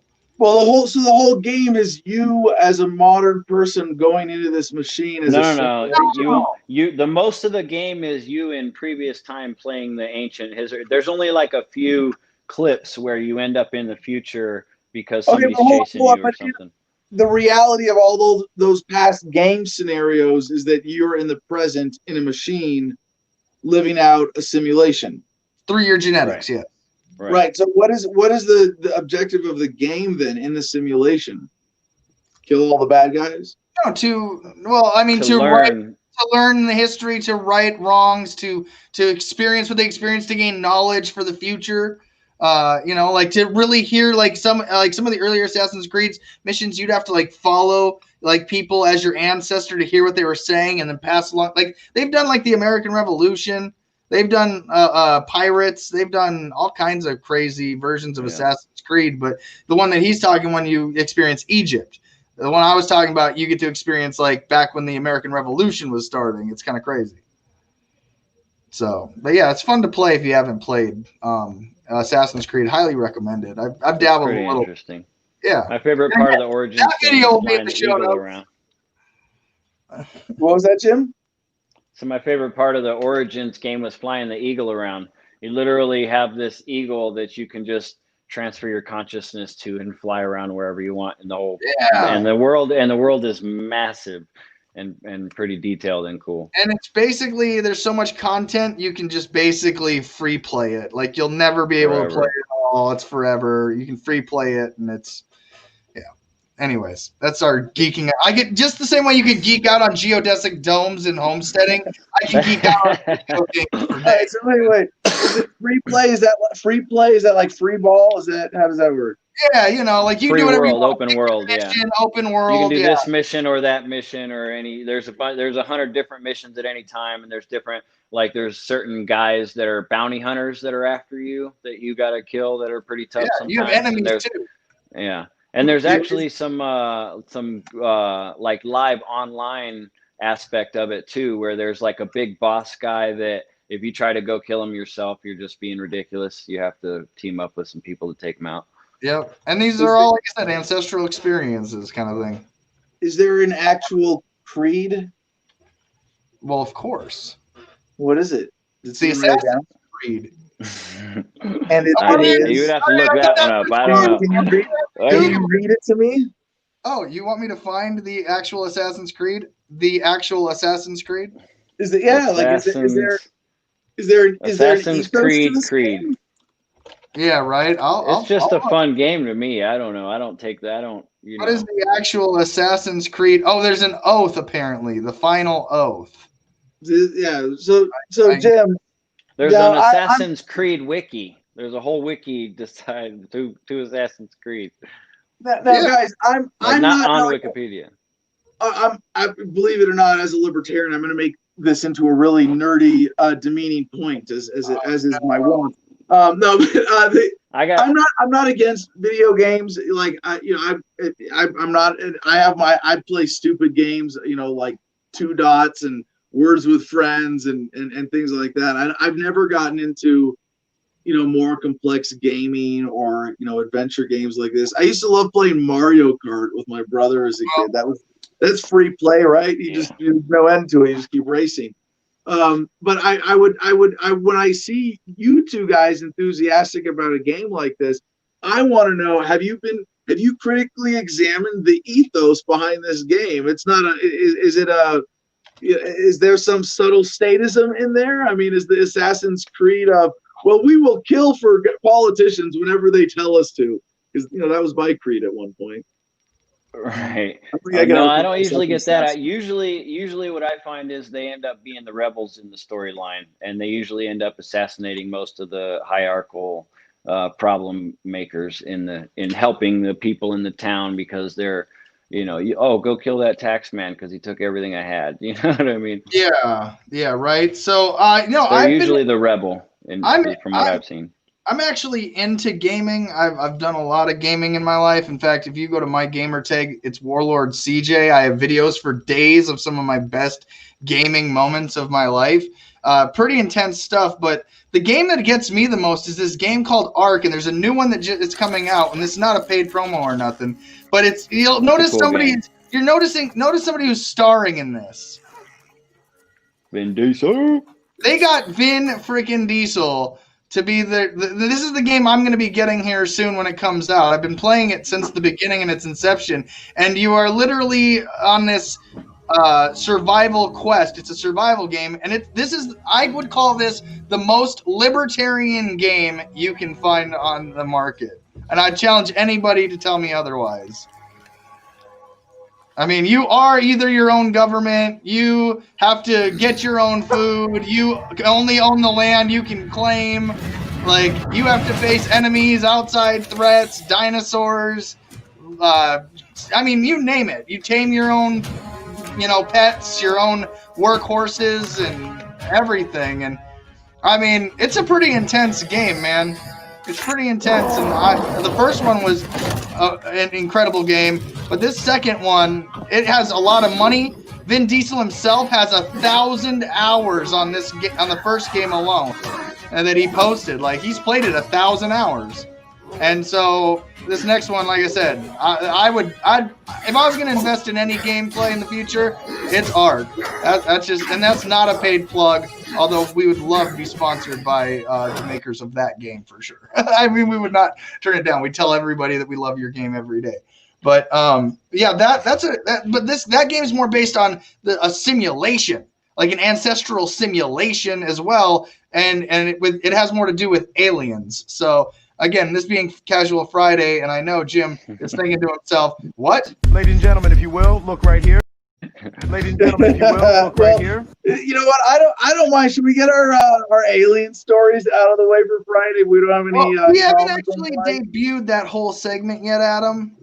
You said you got a whole sci-fi tech stuff. If why don't you save all that stuff for next week? I mean, let's. All right, well, I'll just tease it right now because we do have 3 stories now at least that I want to cover regarding extraterrestrial life. And these are all mainstream. Well, is this one mainstream? Yeah, and New York Magazine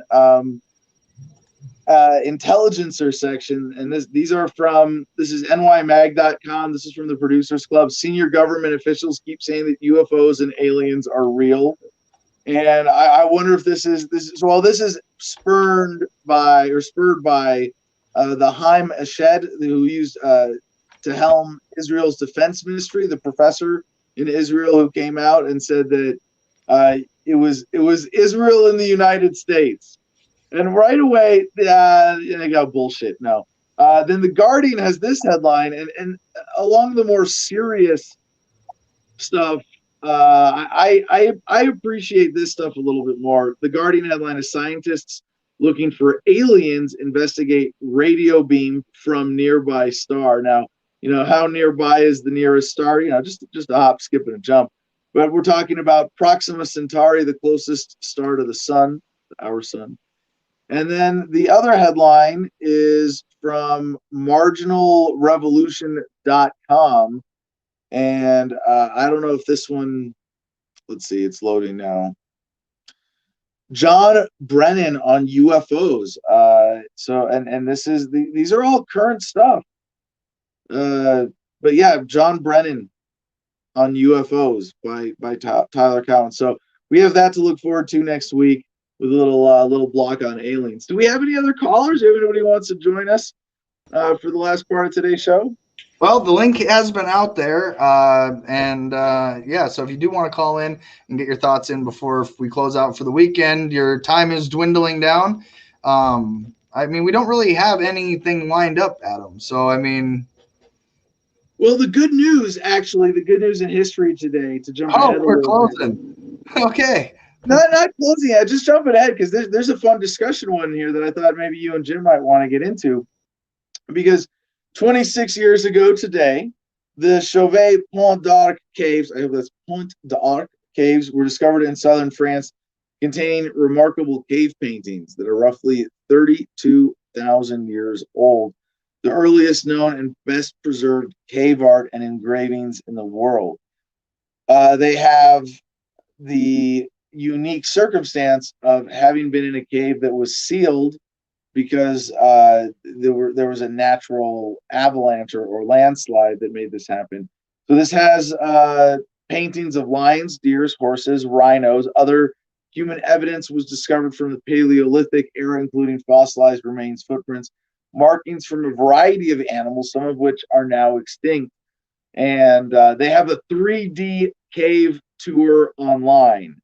And I checked this out. I'm going to get into it this weekend. It looks really cool.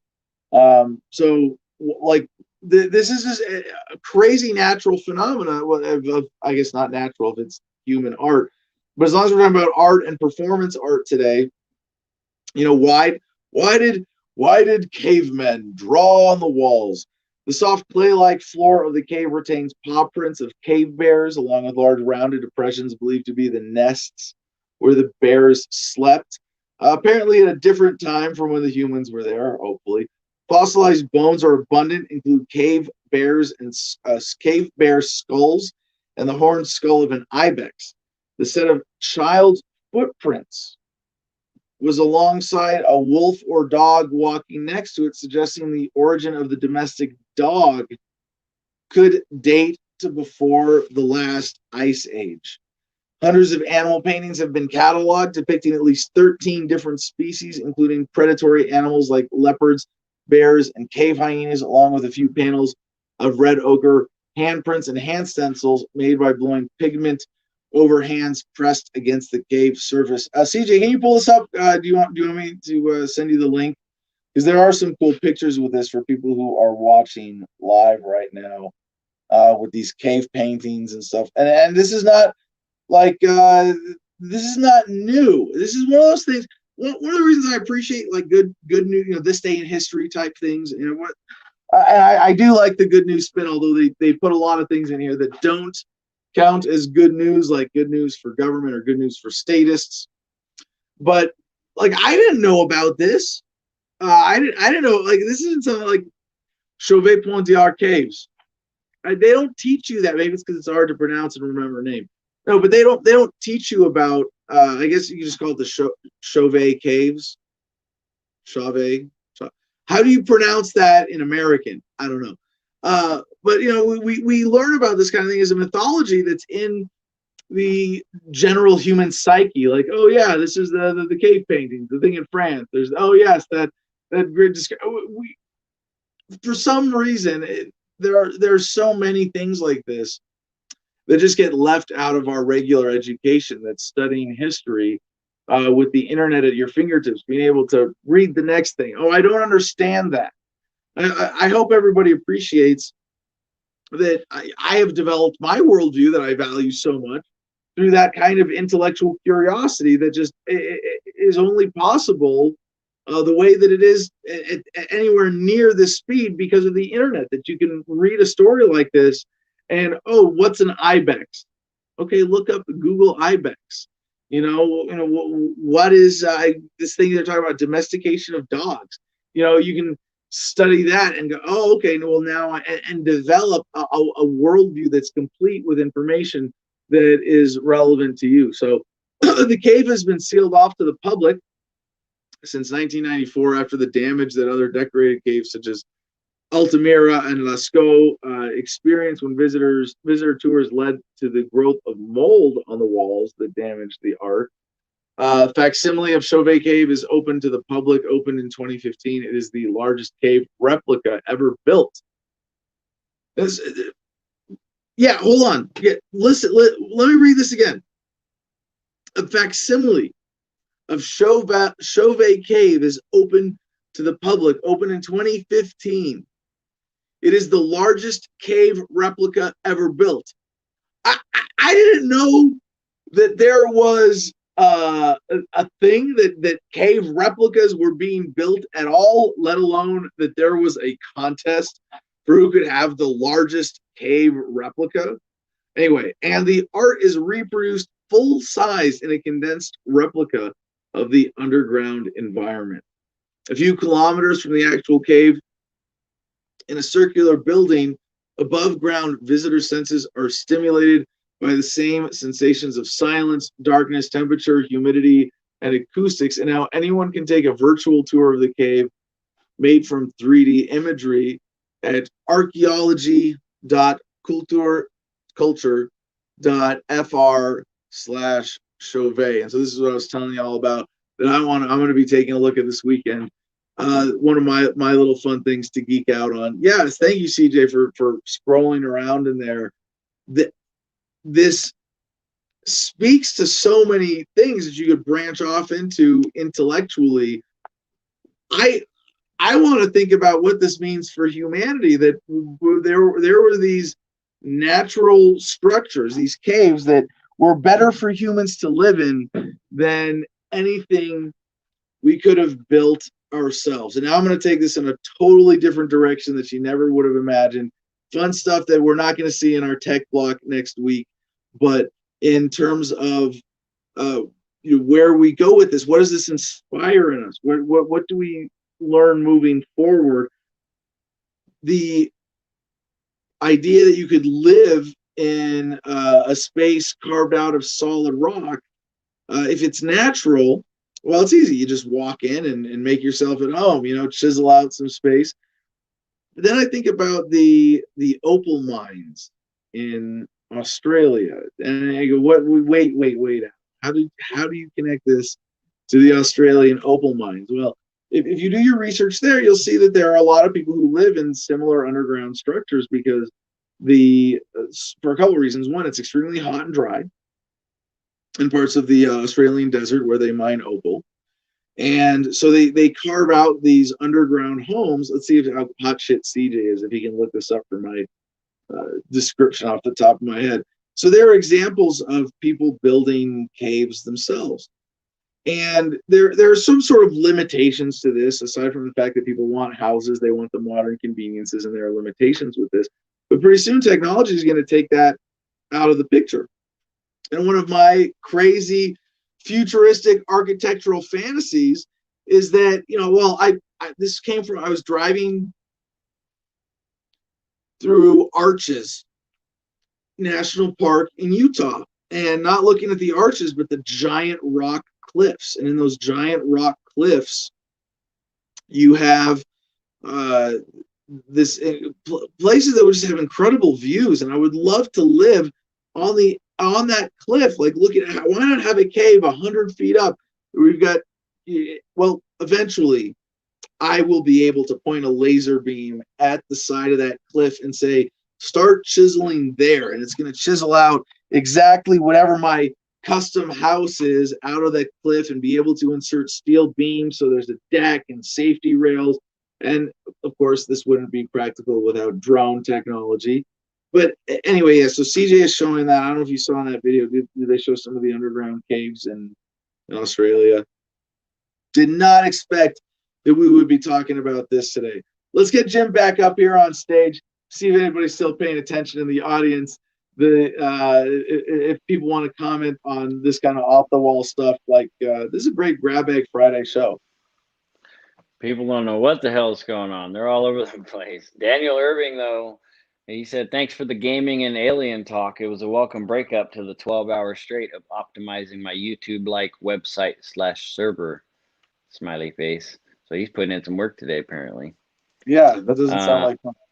Our friend Kimberly Wood chimed in. She said her lunch was super late today. She'll call in Monday. She wanted to call in, but all right, cool. Well, we'll take calls Monday too.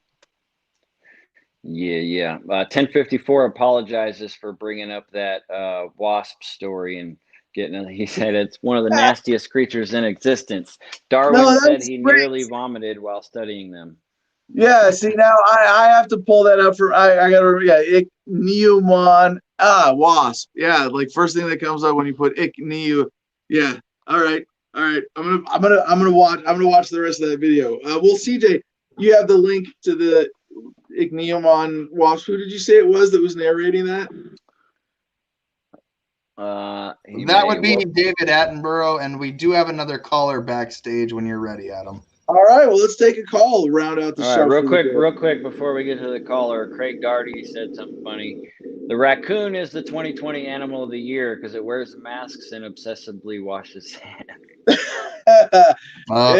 Yeah. Hold on. Let's give him another chance to reconnect here. When he's ready, he'll give me a thumbs up, I guess.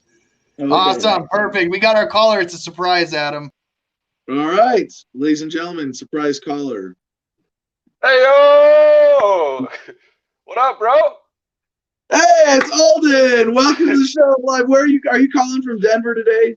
I am indeed. This is my bedroom. And Awesome. yeah, sorry, it's a bit of a mess. I wasn't expecting to do this, but circumstances aligned. Hey, what's on your mind, bro? Not much. Unfortunately, I missed the rest of the show, but I'm glad I caught in just in time to hop in. Well, you're a bit of a gamer yourself, right? Oh, with that, I mean that's putting it lightly. Let's be honest. That is very, very honest of you. So, I mean, my glasses, they glint purple because I stare at screens all day, so they're blue light reflective. are you familiar with Assassin's Creed? Oh yeah, of course. The new Valhalla one actually looks pretty sweet. Being a Norse mythology fan, it's something I know quite a lot about. Are you familiar with the Creed? I mean, As in the Creed from Assassin's Creed. Possibly. I haven't played one of those games in ages, but. What I want to get at is like what's the ethos? What's the takeaway? Like aside from, I get the fun entertainment. Every major video game or every major intellectual creative work bears a very strong imprint of the creator's worldview, right? Yeah, Whether that's a team or an individual. And I wonder if you know, knowing that you're not a libertarian, not quite. Nobody's perfect. It's okay. But moderate Democrat, if that makes sense.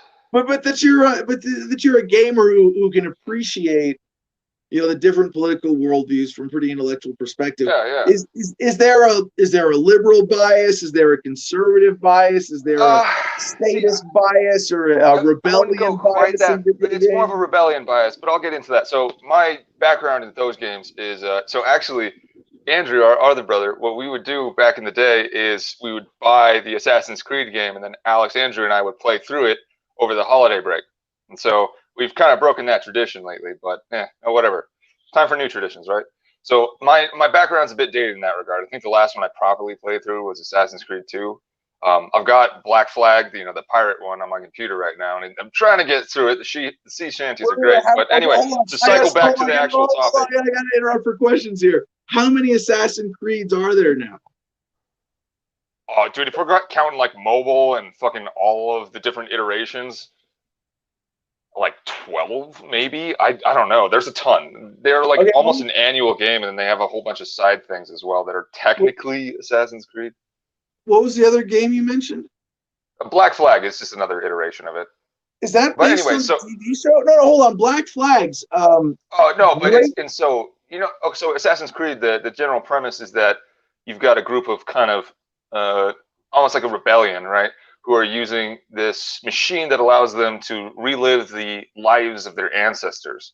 And it happens their ancestors have a badass history of being rebels and assassins or whatever, and they've been fighting this authority figure, the Templars, this entire time. And so the whole story is kind of like almost like an anti-fascist, anti-authoritarian thing, because this company has been locking it down over the course of generations. And then so Black Flag just happens to be one where you play as a pirate, and it's pretty cool. So you know what, I misheard you. I was thinking Black Sails. Great TV series. I've started that. Started it with a girl, but unfortunately we didn't last, and so I haven't come back to it. It's a pretty good romantic series to watch. Yeah. No, it was great in bed, but All right. Anyway, so to cycle back, so yeah, I'd say like the overarching motif is generally that kind of that rebellion, that strike against authoritarianism, and that's kind of the thing.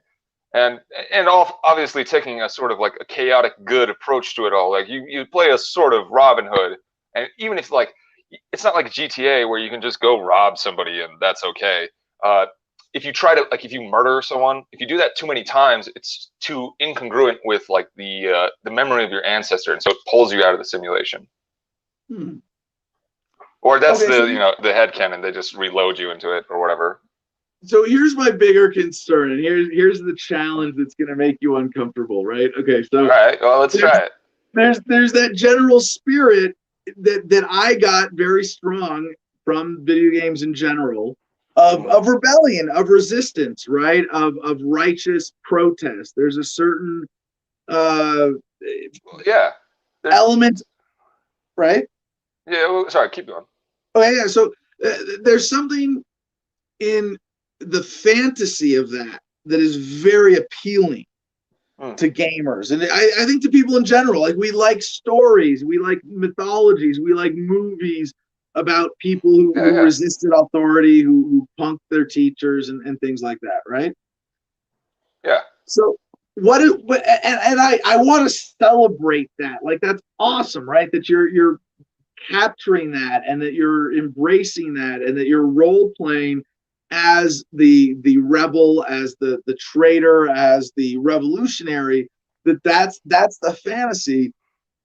But I'm a little, I mean, as a libertarian, or just as a humanitarian, I'm concerned that fantasy is being used to put people to sleep. This goes to the mythology of how American history is taught in government schools. Like, oh yeah, well, Rosa Parks did her thing, and Martin Luther King did his thing, and the founders did their thing, and now we're here and everything's good. And you can look at the history of civil disobedience and say, we don't need that anymore. We did it.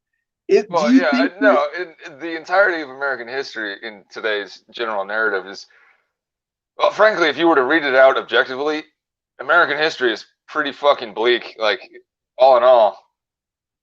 And the things we celebrate are kind of not bleak. No, not bleak.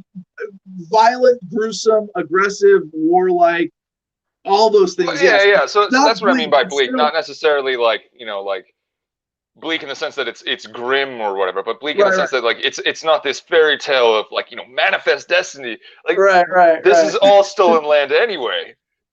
Okay, so that's exactly, that gets so as someone who was part Native American, you sympathize directly with that plight of the American Native experience, and I think Red Cliff Band of Chippewa. Yeah, and there's a huge tradition that is celebrated of Native Americans resisting the fucking conquerors. So just on that note, so this is something I recently discovered, and I found it was absolutely hilarious. Did you know that Black Friday is actually another holiday as well? According to the federal government of the United States of America, yeah, why not? Yeah. You know what it is? It's like Native American Heritage Day. Native American Remembrance Day. In classic fashion, we celebrate it by stomping over each other on our way to the fucking store to buy shit that we don't need. Here's where I'm going with this. Here's my point. Sorry, I got distracted. It's going to make you uncomfortable. All right. So, if video games in a fantasy world celebrate a spirit of rebellion, and then everybody who plays those games turns them off, turns on the mainstream media, Heritage Day. There we go. It goes through their commute to their shitty cog in a machine corporate job, pays their taxes, votes Republican or Democrat, and acts like an obedient citizen. Is there a pacification effect of this? Is it, indulge your rebellious fantasies so that in real life you'll be more complacent? Well, and so there have been studies that are kind of indicative of that. So like the classic one is that, video games make people violent. And it's actually, if you look at the studies, it's quite the opposite. Right. But here's the thing, in that regard, like a lot of people play video games as a form of escapism. And so maybe right? Yeah, exactly. And so maybe they feel that they can't actually do something about the situation. And so then they go and they play that heroic hero who gets to go and, save the people, rebel against the authority, because in that world they can make a difference. And perhaps it's just simply that they don't know that they can make a difference anyway, but they just don't know how to.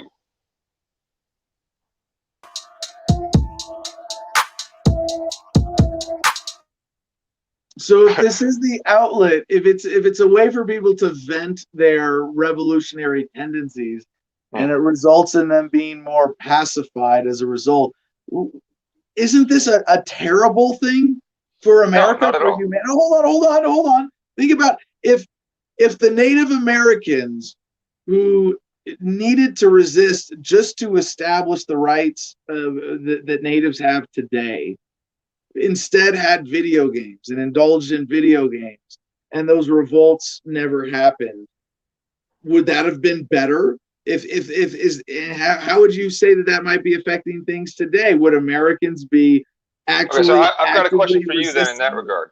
So would you say that someone who reads 1984 or Brave New World, does that make them more or less conducive or ready to accept the message that shit is not right and they might want to change that?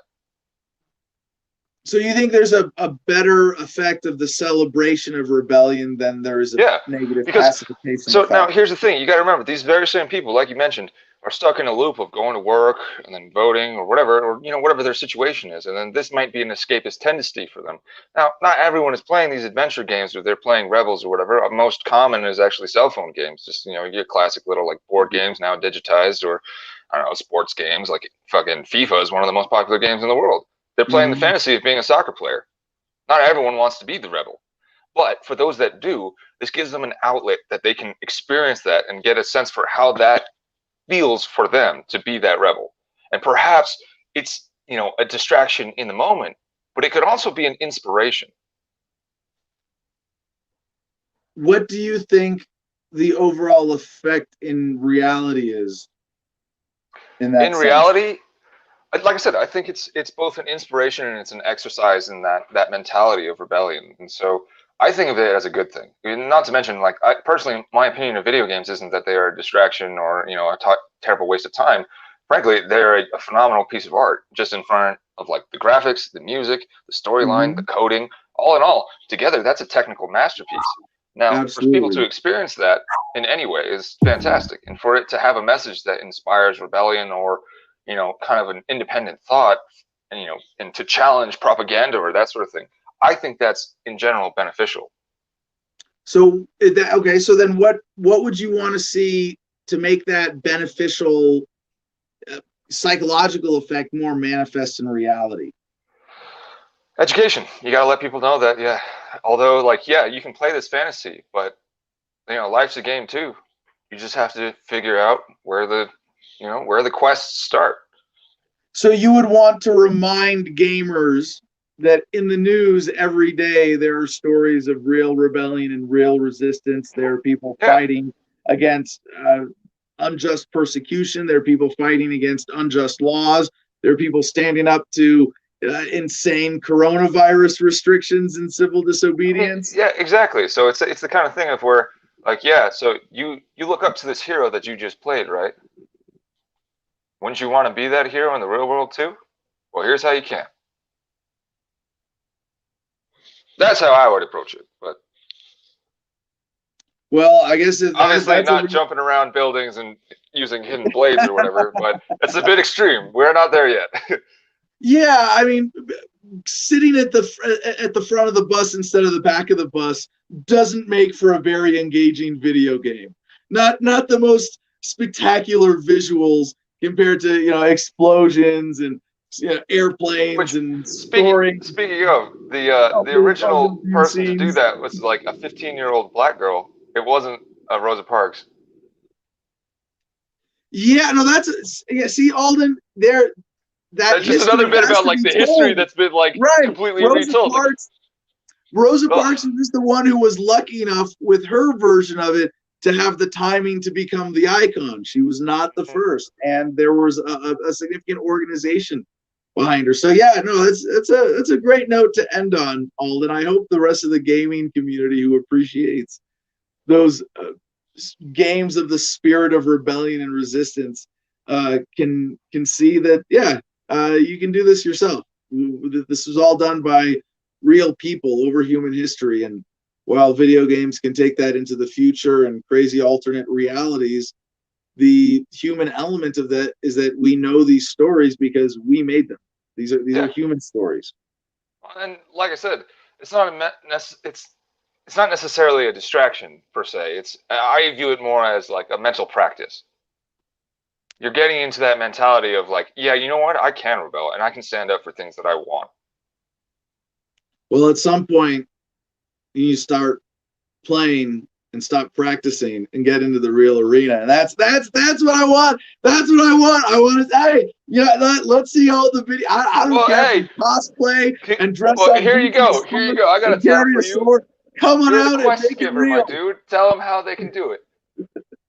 Well, how to do it? How to step out and be a rebel in real life as opposed to just in a video game? Yeah, I know it's not going to have the dramatic visuals. It's not going to be explosions and beautiful stuff all the time. Well, hopefully but it not has explosions. They're less cool in real life. it has the same spiritual grounding when you live like I live. People like me, people who say we're going to live free, we're not going to submit, we're going to resist any attempt to control us, we're going to live by our values, we're going to face persecution for it. You know, even here in Gardenia, I've dealt with law enforcement, I've dealt with county zoning.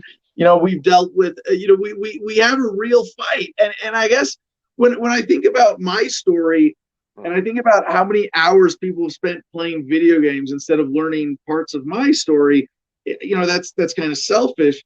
But I think of, how many people are rotting in jail cells right now? How many gamers know the real life story of Ross Ulbricht, of the Silk Road, Dread Pirate Roberts, who really is a real life hero of resistance of the drug war, who is now rotting in a federal jail with 2 life sentences and no possibility of parole. Like, it's not that, like, I want people to go out and see those stories, and that they're really, all around us. You can take that rebellious video game spirit into reality very easily.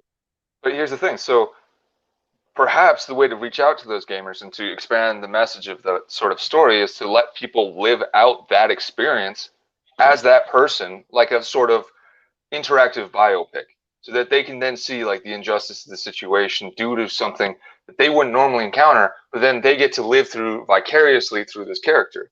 Okay, and that could inspire them.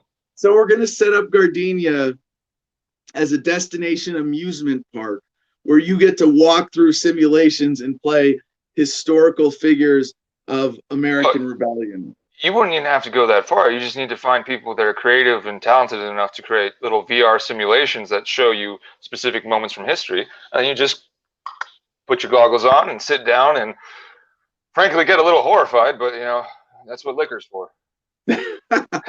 All right, Alden, we're going to sign off for Friday. Thanks for calling in, man. Appreciate your time today. It's been fun. Until next time. All right. Last check-in with the audience. Comment, Jim Freedom. Do we have any critical comments before we call this a week? Just one, actually, that I'm going to bring up here. Craig Darty raises that I heard the 15-year-old was pregnant and it wasn't a good look at the time. That helped move the storyline to Rosa Parks. History is usually manipulated.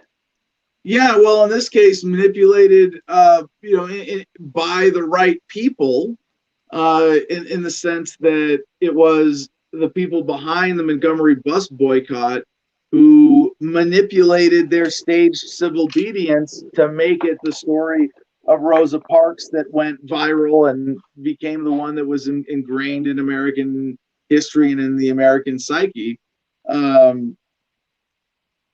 But yeah, who are the real heroes? You got to rewrite all the history. Mm-hmm. And one last thing I would like to add on the video game note, there's something to be said also, especially with today's video games, that it's like mental practice for hand-eye coordination, problem solving. There's lots of reading in a lot of the games, which can't hurt nobody.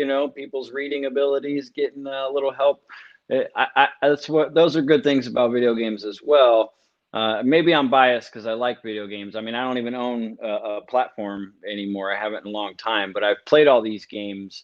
I went through my periods, and when I'm at friends' houses, I can pretty much pick up any game and play it, just because of knowing the mechanics so well. And I don't know where I'm going with this, but the hand-eye coordination is something worth mentioning, and the problem-solving skills.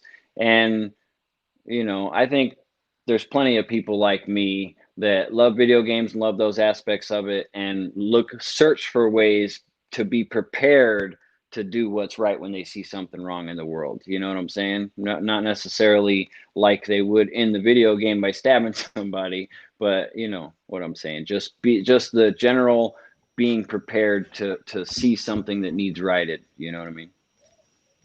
CJ? I don't know. Yeah, so I loved listening to you and your brother. I thought you guys had great on-air That was chemistry. great I mean, conversation, though. Yeah. that was great to listen to, by the way. But one of the things that I noticed, like for example, when it comes to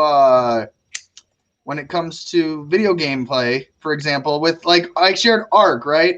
The preview has Vin Diesel, obviously a father-daughter thing. My daughter is 6. She wants to play this game so bad. In fact, she interrupted me today to ask me if she could play this game. And the thing is like it allows me to spark that interest with her because it's a very complex game. It allows me as a father to know that she's learning to read by looking at all these big words, complex things. But also, she knows she can kill a dodo. She could be eaten by a T-Rex. These are all things that you get to experience, I guess. And it is a distraction of sorts, but it's also can be used in bonding. It can be with like anything, moderation. I obviously you don't want to just sit your kid down in front of YouTube all day, but there are parents that do. There are parents that let their kids video game. I know I know one of my nephews. I won't say which one for CPS purposes. Plays Grand Theft Auto at 6 years old. But all he really knows how to do is what he was taught, and that's drive a car, go up a mountain. Go fly a kite. He didn't his dad's not teaching him, hey, this is how you go buy the gun. He's not walking him into the virtual strip club. I guess it's all a parenting thing. But for me, like I said, listening to family talk about gaming and the experience, and you being like this old man who's like, I just play Words with Friends on my phone. we're having ancestral simulations of like apocalyptic proportions, and you're like, I just made a crossword puzzle. Don't make it a reference to his age, though. I'm older than he is. So well, are you playing crossword? Are you playing crossword puzzles on your phone or having ancestral simulations? All right. Well, hold on. I want to connect this to two things real quick on good news for this day in history, and then let Jim do the promos and wrap this up. Two big positive things for good news on this date. Slavery was officially banned in the U.S. as the 13th Amendment to the Constitution was ratified by 2/3 of the states, with Georgia putting it over the top on this day in 1865. Now, that's a huge historical milestone. And anytime, I see something like that on Good News Network this day in history, I always have to be a curmudgeon and a contrarian and say, well, this was, did this actually end slavery, or did this lead to the new Jim Crow? Because this was really just government taking advantage of blah, blah, blah, blah, blah. But then another point for today's good news on this day in history is on this day in 1999, that environmental activist Julia Butterfly Hill climbed down the ancient redwood in Humboldt, California, where the 26-year-old lived for 2 years, 738 days, to protest logging plans to cut the forest, and the tree is still standing today. I point this out, and these two particular stories in contrast in relationship, especially to our conversation around video games and taking that spirit of rebellion into the real world. When we're taught history as a series of government benchmarks, like, well, slavery was ended with the 13th Amendment to the Constitution. Well, shit, you as an individual, you can't do anything about that. You're weak and pathetic and irrelevant. And that's when history is taught from that perspective, it's a very dangerous perspective if that's what our children are getting. But when I said slavery didn't really end with this signing of this piece of paper, no, it ended because there was a change in sentiment that people were willing to stand up and do something about. And it was the cumulative effect of so many individual actions, like that of Butterfly Hill in California on the redwood tree, who saved one tree, who made a difference and earned her mark on human history. And so that's our show. Jim, lay the promos on me while I hit the studio bong here. Okay, well, first thing you want to do is visit adamversustheman.com, go all around that wonderful website, and then click on the Patreon link. And that's going to give you the options of the $1, the $5, or the $10, or the $50 a month patrons. Those are our advertisers. $10 a month is really where it's at. That gets you access to the Producers Club, where we have all of our fun, got all of our show notes, got all of our clips and links and everything. And then from there, you can visit the store and check out all the fun new stuff that CJ's been putting up, including the Freedom Boxers and the Freedom Panties, our newest, hottest item. Flying off the shelf, so get yours some before we sell out. And then we can go to our affiliate Cigar Federation. Promo code ADAM10, all caps, ADAM10 is going to get you 10% off of anything you purchase there. If you like cigars, this is the place to go. They got 1,000 flavors, all kinds of really good ones. We hear nothing but good stuff from them. Lastly, you can go to MakeThemDebate.com, and if you have any ideas or suggestions for somebody that you would like to see Adam Kokesh debate, you can put that on there and see if other people are interested in it as well, and you guys can donate towards making that happen. And that's a cool website for you to check out. I just wanted to get CJ to play the smoke weed every day clip. Go ahead, CJ.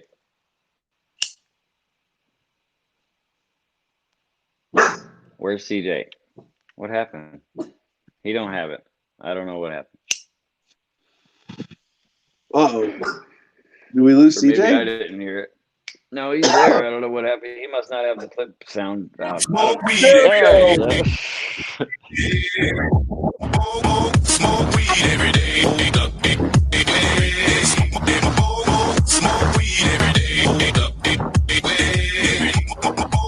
Smoke weed every day. Choose happiness and be excellent to each other.